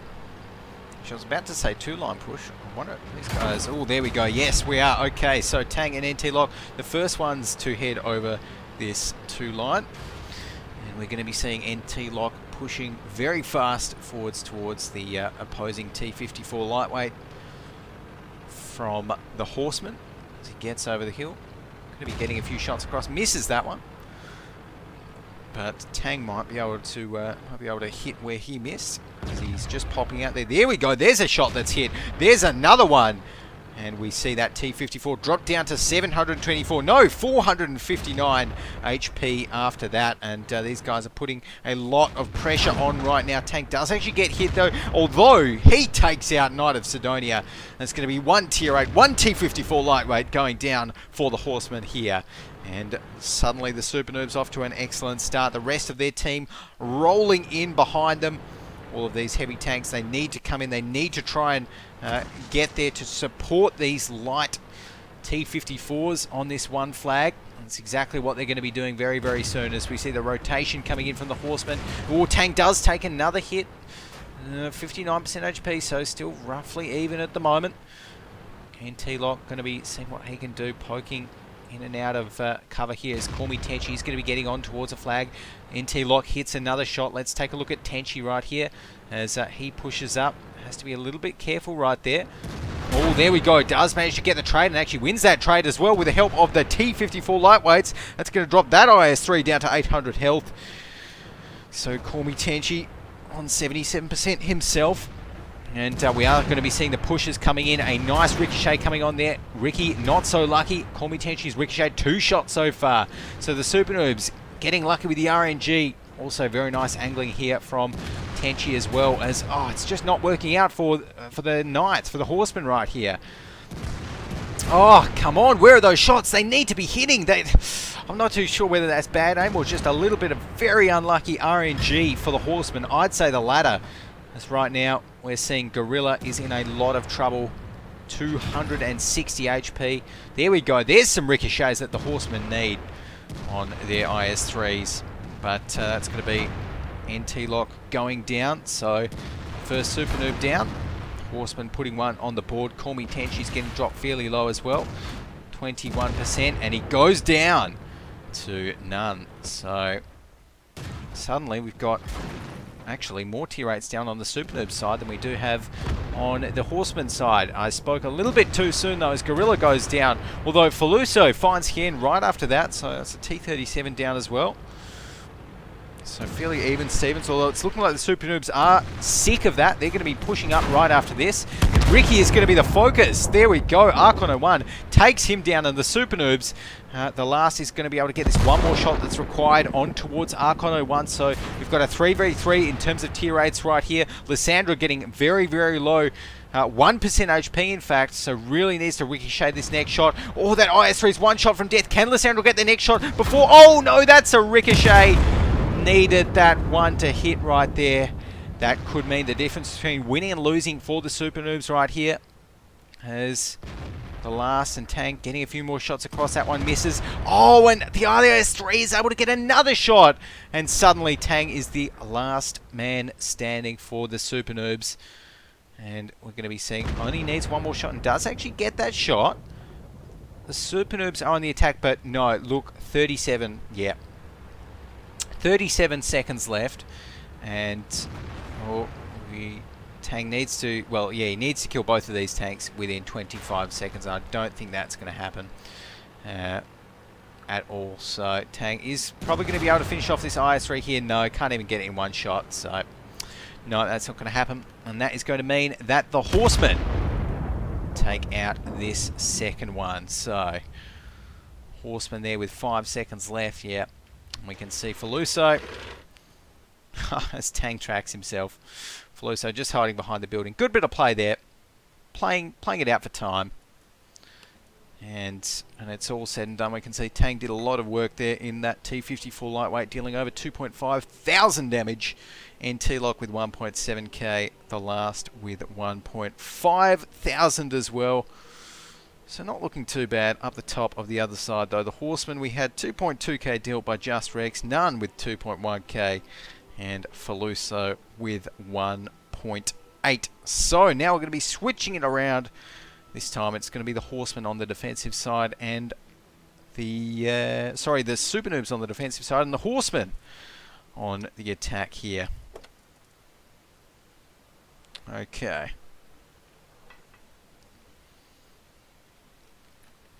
Alrighty. Now we'll be interested to see whether whether these guys do end up changing anything up a little bit in terms of the tank picks. Probably not, but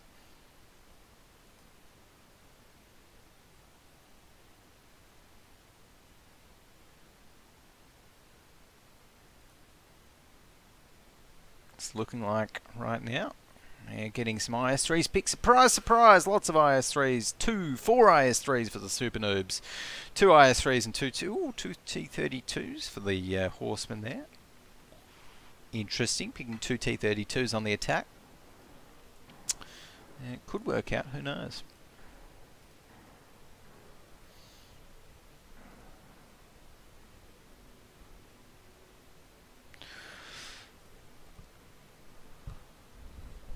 So, alrighty.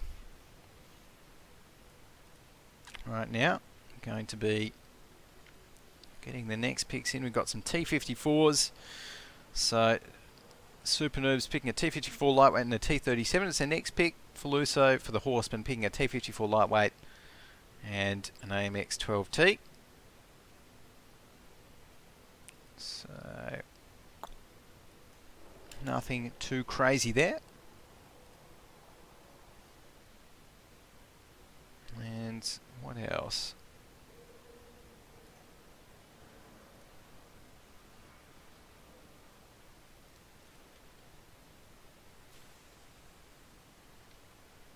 What else have we got? We've got T-54s. Okay, so both picking up those T-54s last up.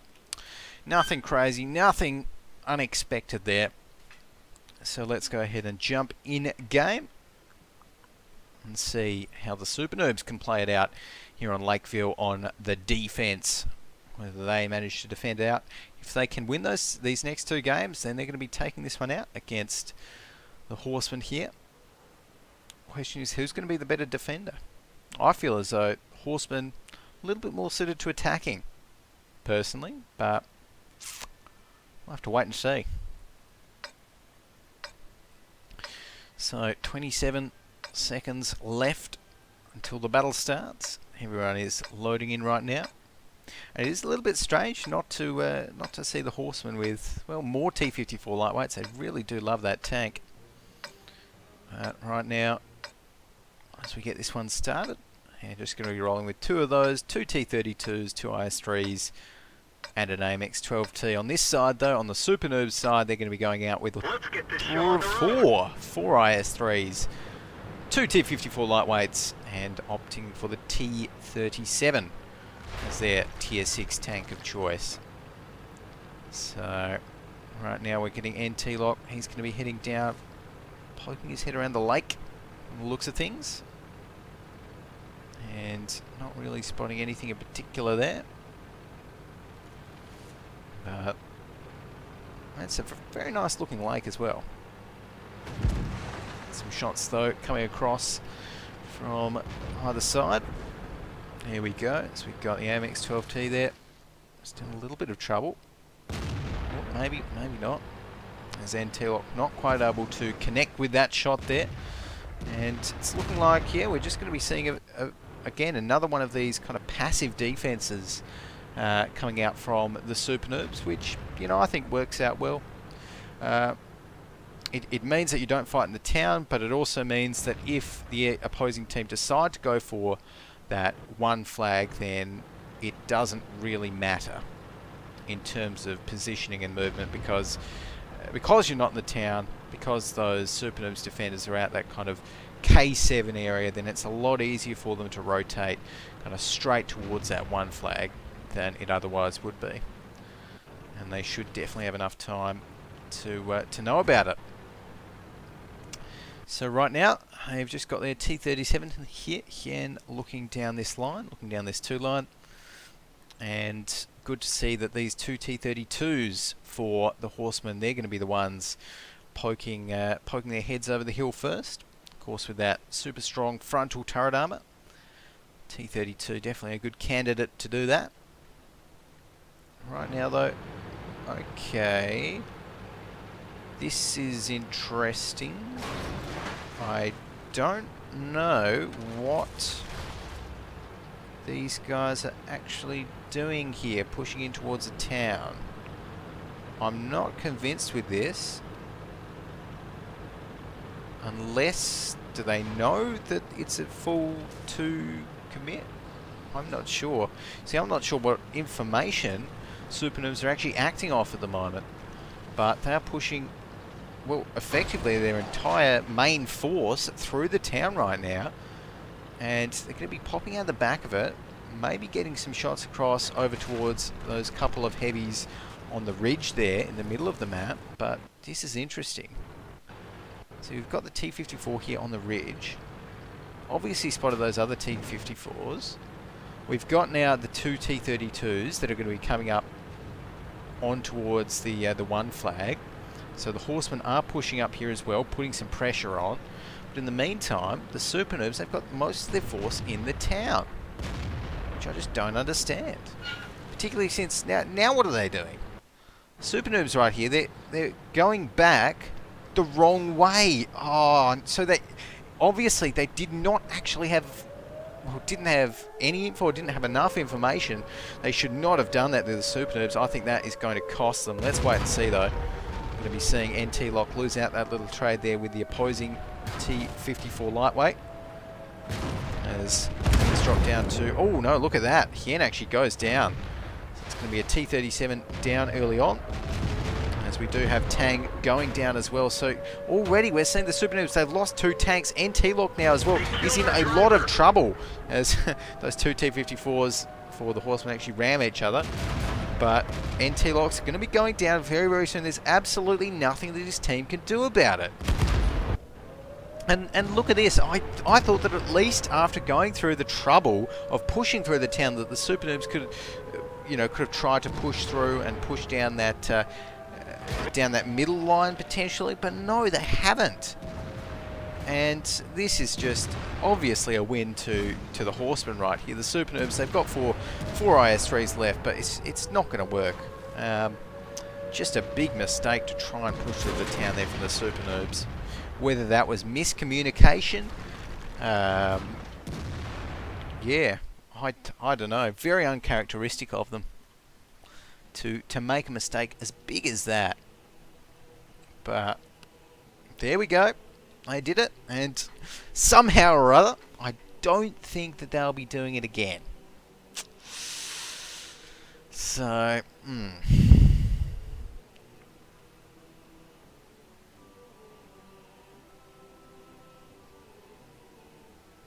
But right now, we will be taking a look at the battle score for both teams. NT-Lock up the top for the Super Noobs there. Still didn't quite manage to crack that 1k damage mark. The Horsemen though, look at that. Some good numbers up there, even though they didn't even finish off the last 4 tanks. We had Falusa dealing just about 2k damage there, so he's got to be pretty happy about that. And we're already jumping right in towards the next picks here. And after that, I'm feeling very confident for the very confident for the attackers this round for the Horsemen. So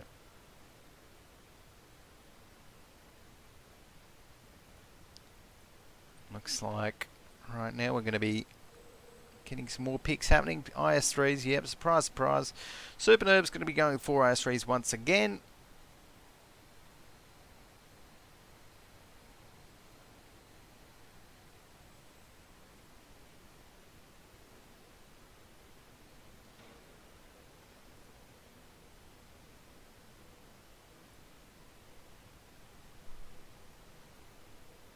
Alrighty.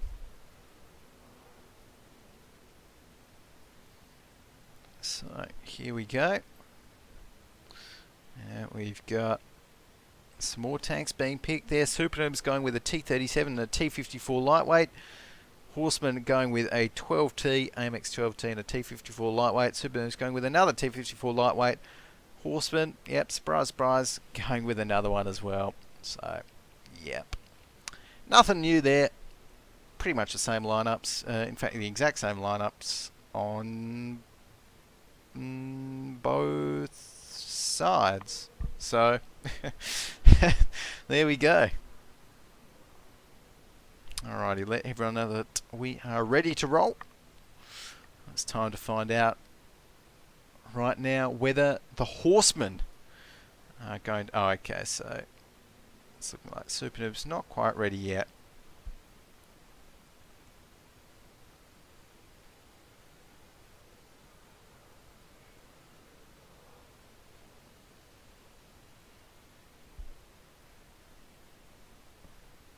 So right now as well, remember guys, while we've got this bit of a break in the action, definitely follow the Wargaming Asia Twitch channel here to be notified whenever we're going live for any other Wargaming related esports action, all of that fun stuff. Last night actually, for those of you that might have been here or that might have missed it even, was the broadcast of the Go4WoT June finals, which was a pretty intense tournament. Went really well, so definitely check out the VOD for that one as well. Check out the past broadcasts here on this Twitch channel to tune into that one.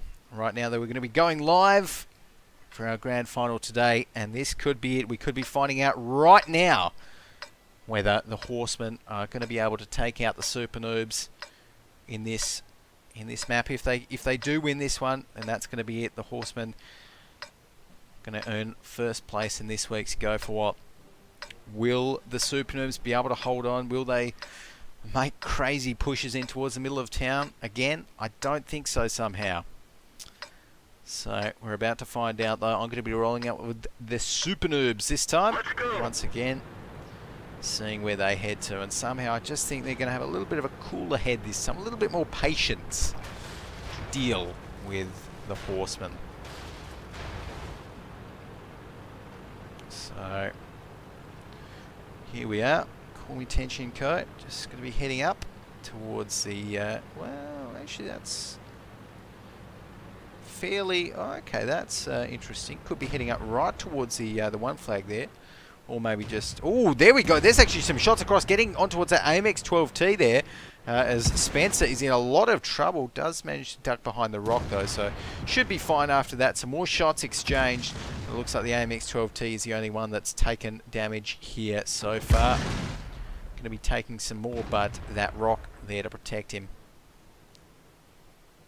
So he's obviously fine with that. As right now we've got some more and more shots coming in, but isn't going to be too concerned with that. Knight of Sidonia here. It is also just mulling around the place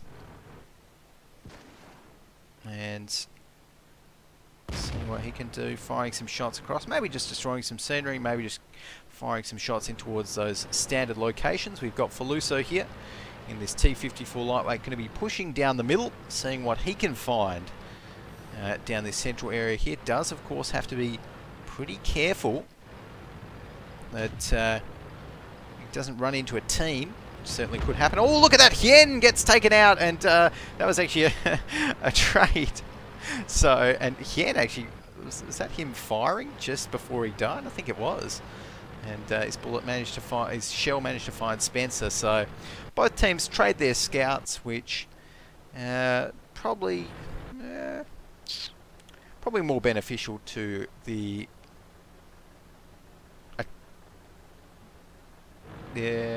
defenders. Probably more beneficial to the defenders because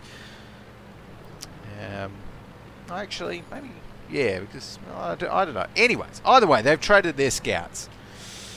As Gorilla right here in the IS-3, getting some more shots across as the rest of the Horsemen pushing through the town right now. Let's flick over to them. We've got Ricky as well. Oh, where are we? So we've actually got Faluso on both of these T-54 lightweights here for the Horsemen, taking lots of damage. As Faluso is just going to be kind of waiting up a little bit. Oh, there we go, and we're seeing the push coming out of the town right now. These two T-32s from the Horsemen. The first one's out, and we can see Arcano1 right here. He just took a shot. Both himself and Just Rex waiting for Ricky to push out through there. In the meantime, we've also got None looking to push up. It's looking like the 2 flag is going to be the focus. In the meantime, though, we can see, who's that heading out? I think that's going to be NT-Lock heading up the middle here. See what he can do, and that is going to be that T-54 taking a bit of damage, and NT-Lock, one more shot's all he needs to take him out.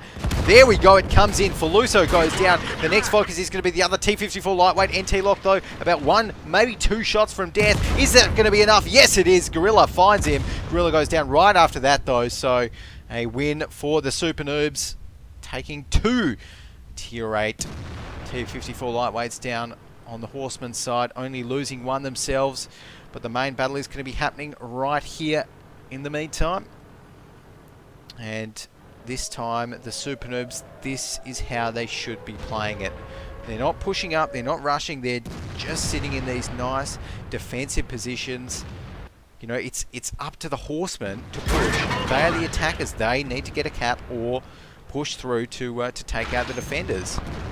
And it seems like suddenly, Super Noobs have realised that and said, you know what, you can just come to us. Which, well, is happening at the moment, but Ricky takes down Archon, and there we go. Call Me Tenchi taking down None, so it's looking pretty good for the Super Noobs right now, as Just Rex there getting peppered with a few more shells, dropped down to 28% with a big hit from 354, dropping his health by that amount. 1 more shot, no, 2 more shots will be enough to take him down. There we go, and that is going to be a win for the Super Noobs, drawing our grand final out to a 5th and final game here. GG's. So, taking a look at the team score right now, we've got Call Me Tenchi up the top with that IS-3 2.4k damage. Ricky 2.3k damage in his IS-3, and the last 1.6,000. So Lysandra as well, 1.1k, so not doing too badly either. There's also got Gorilla, dealing 2k damage with that one in his IS-3, but really wasn't looking quite as pretty for the rest of the Horsemen. So here we go, going to be jumping into our tiebreaker here on Ghost Town. It should be a fun one, actually. So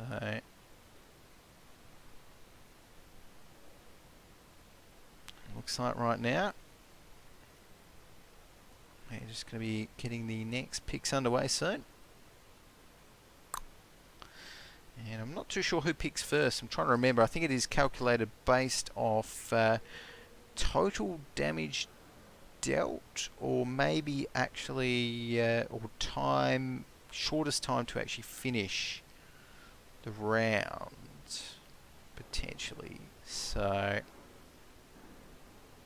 that may be it.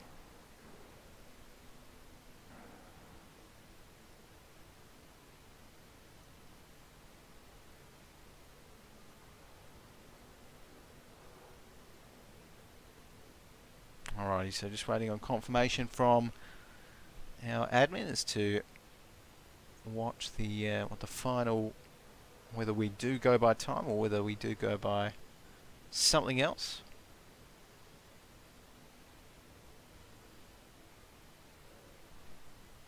Yep, okay, so we are going by time.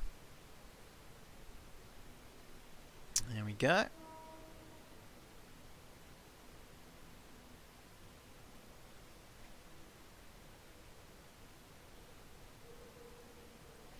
And looking like okay. Oh, there we go. So I think the Horsemen win on the time. So that means that they are going to, I think, choose whether they are going to be attacking or defending here on Ghost Town for this one. So as well, we can take another quick little look at the head-to-head matchup as well.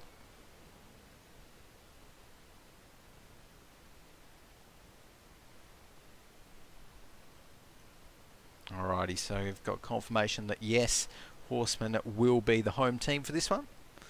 Super Noobs the away team.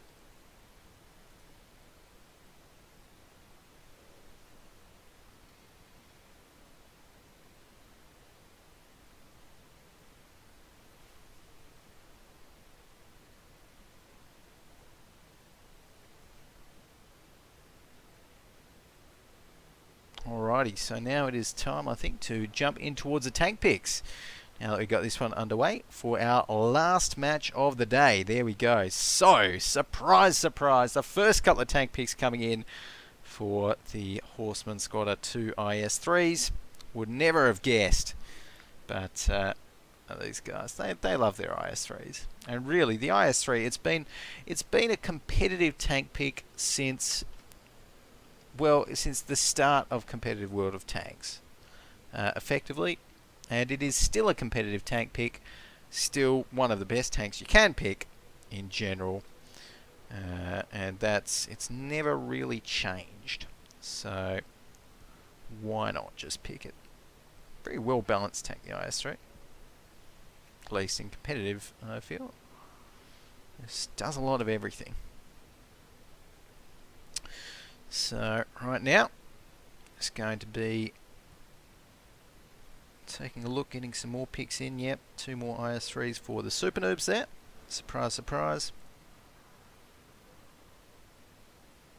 And I think the only kind of interesting thing we might be seeing here is whether either of these teams do decide to go for the 2 tier 7s, maybe the 2 Bulldogs, like we have seen in the past, or maybe a couple of T54 lightweights to push down that 1-2 line early on.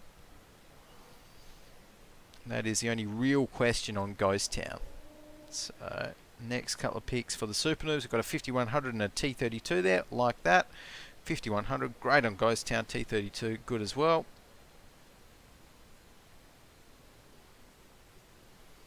As we've got, what next? T54 lightweight and a T37 coming in there for the Horsemen. Next up, Super Noobs probably going to go with another IS-3 maybe, or they could go with 2 lightweights,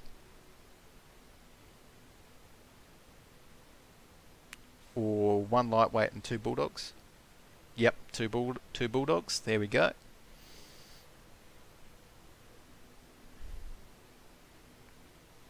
So going for those ones there. 2 Bulldogs. Super Noobs know how to use those ones, so I think that's a fairly good pick overall.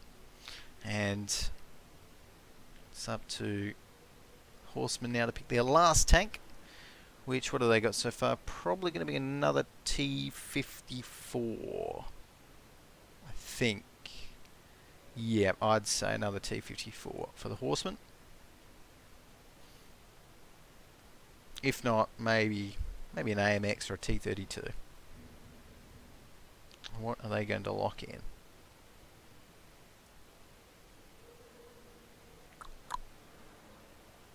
Well, the Horsemen, Yeah, no, I'd say so.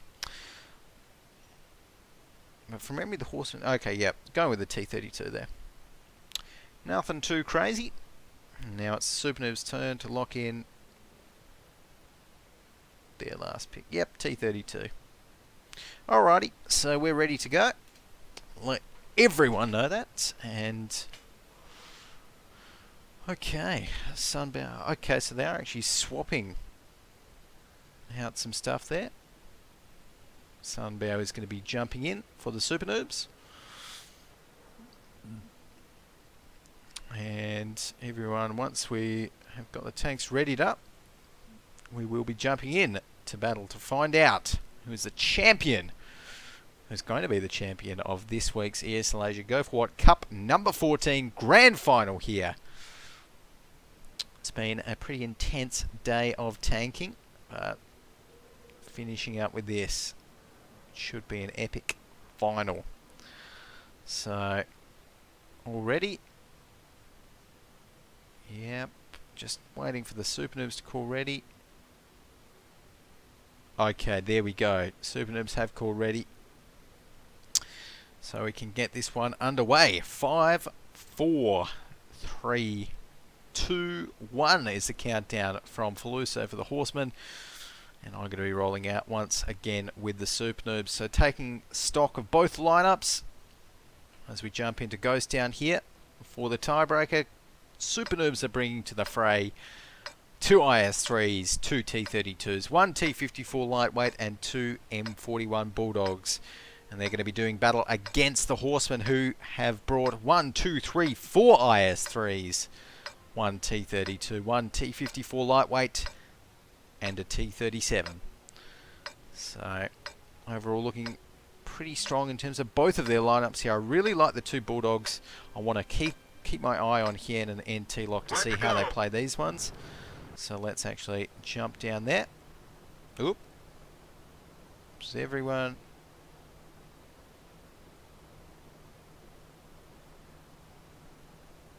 Now, is everyone ready? Ooh, what's happening here?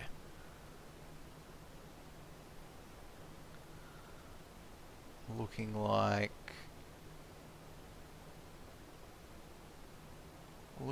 maybe a slight little issue there with this one.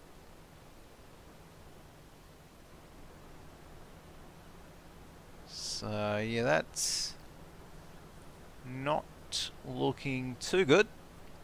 So I might just see what's happening there. Looking like maybe a server issue, but what's for sure is that none of these teams are moving. So I'm going to give it another 5 seconds, and I'm going to DC. So yeah, these guys aren't moving.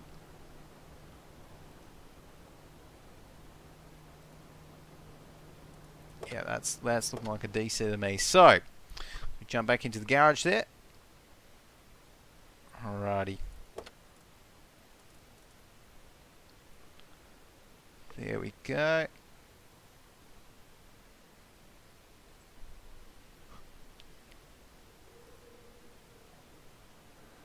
Okay, so I'm not too sure what the issue was there. Maybe just a little server issue, something like that. So,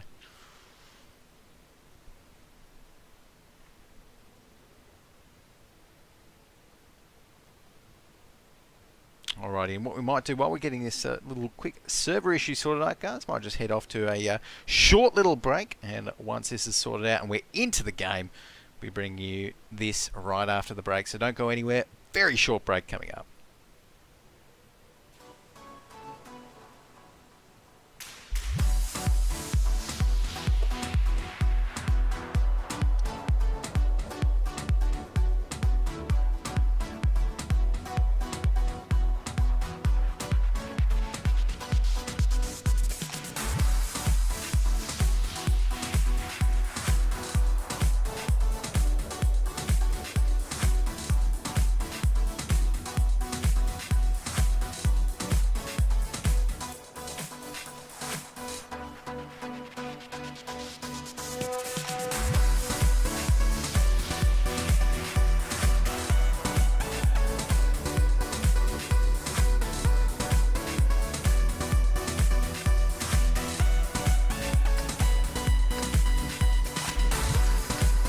Okay, here we are. So look at that. I was telling the truth. We had a very short break there, and we're going to be jumping right back into this one.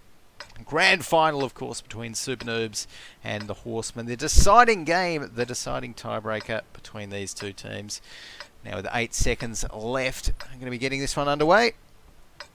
4, 3, 2, 1, and 0. So let's take a look again, like we were trying to, at the Super Noobs 2M41 Bulldogs. I want to see where these guys roll out to and what they do. So they're going to be heading south initially, then heading west across that kind of JK line, or the J and the K lines, I'd assume.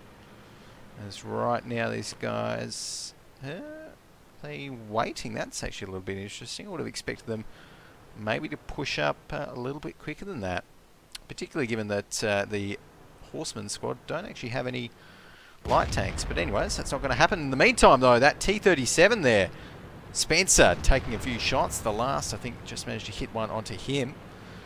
As we've also got Sunbow pushing up in his T-32. Oh, look at that. We've got Ricky as well, trying to do some work. Oh, that didn't quite hit. There's Call Me Tenchi here as well in the IS-3. He's going to be poking around the corner. Oh, does see one, and does manage to get one shot himself, and he doesn't get hit. So good work there from Call Me Tenchi. Right now the Horsemen, oh, look at this. Call Me Tenchi going to be trying to get the side scrape happening as well. But look at that. That is a lot of heavy tanks over there. And Tenchi, I'm sure, does not want to try and poke that without a good deal of backup. Look at that. You've got 4 IS-3s. And this is why you pick 4 IS-3s, because 4 of these bad boys, you'll come pretty close to one-shotting. Quite a few tanks. So, oh, there we go. And that AMX 5100, they're getting dropped down to 70% HP. One shot from that IS-3. Another shot comes in. So the Super Noobs already taking a couple of hits, as it's looking like they might be rotating and might have changed their mind on that 1 flag push. Maybe heading a little bit more towards the 2 flag right now. As we're getting the Horsemen there in a very good defensive position at the moment. As we flick over to them so we can see these 3 heavies just sitting it out at the moment. And there we go. Call Me Tenchi actually wins the poke onto None. None not able to get a poke in reply. But in the meantime, the rest of these 3 IS-3s are actually taking a lot of damage and all getting dropped down fairly low. We can see Just Rex here. He's on 518. Gorilla as well, 176 HP, and also tracked. Not tracked anymore. Managed to get that one repaired, but still not looking too good. There we go. That's going to be Call Me Tenchi taking him down. And now the next focus is going to be Just Rex, who's in a little bit of trouble. In fact, a lot of trouble, as those Super Noobs come around the corner there. Just Rex takes one. He is now tracked. A sitting duck, effectively. Who's going to take him out? One more shot's all it's going to take. And I think that shot just missed there. So he's going to stay alive for a little bit longer. But so far, Super Noobs looking very, very good in this one. They're getting the shots. They're hitting them. They're making them count. And Sunbow is going to be the one to finish off that IS-3. Oh, no, he's not. As I think that was actually a miss or a ricochet. That's going to be Ricky finishing off Just Rex in the meantime. The Super Noobs, they are rolling over the Horsemen. And Knight of Sidonia, Archon 01, the only men left standing on the Horsemen's lineup. And Archon 01 going to be going down there as well for a win to the Super Noobs here in the ESL Asia Go4WoT Cup number 14 Grand Final. Well played. Super Noobs taking it out in style. 6 tanks remaining. Can't complain about that. Call Me Tenchi, what a hero. 2.8k damage on the board there for his IS-3. And he's got to be pretty happy about that as well. So there we have it, guys. Super Noobs taking out the win. Very well deserved as well.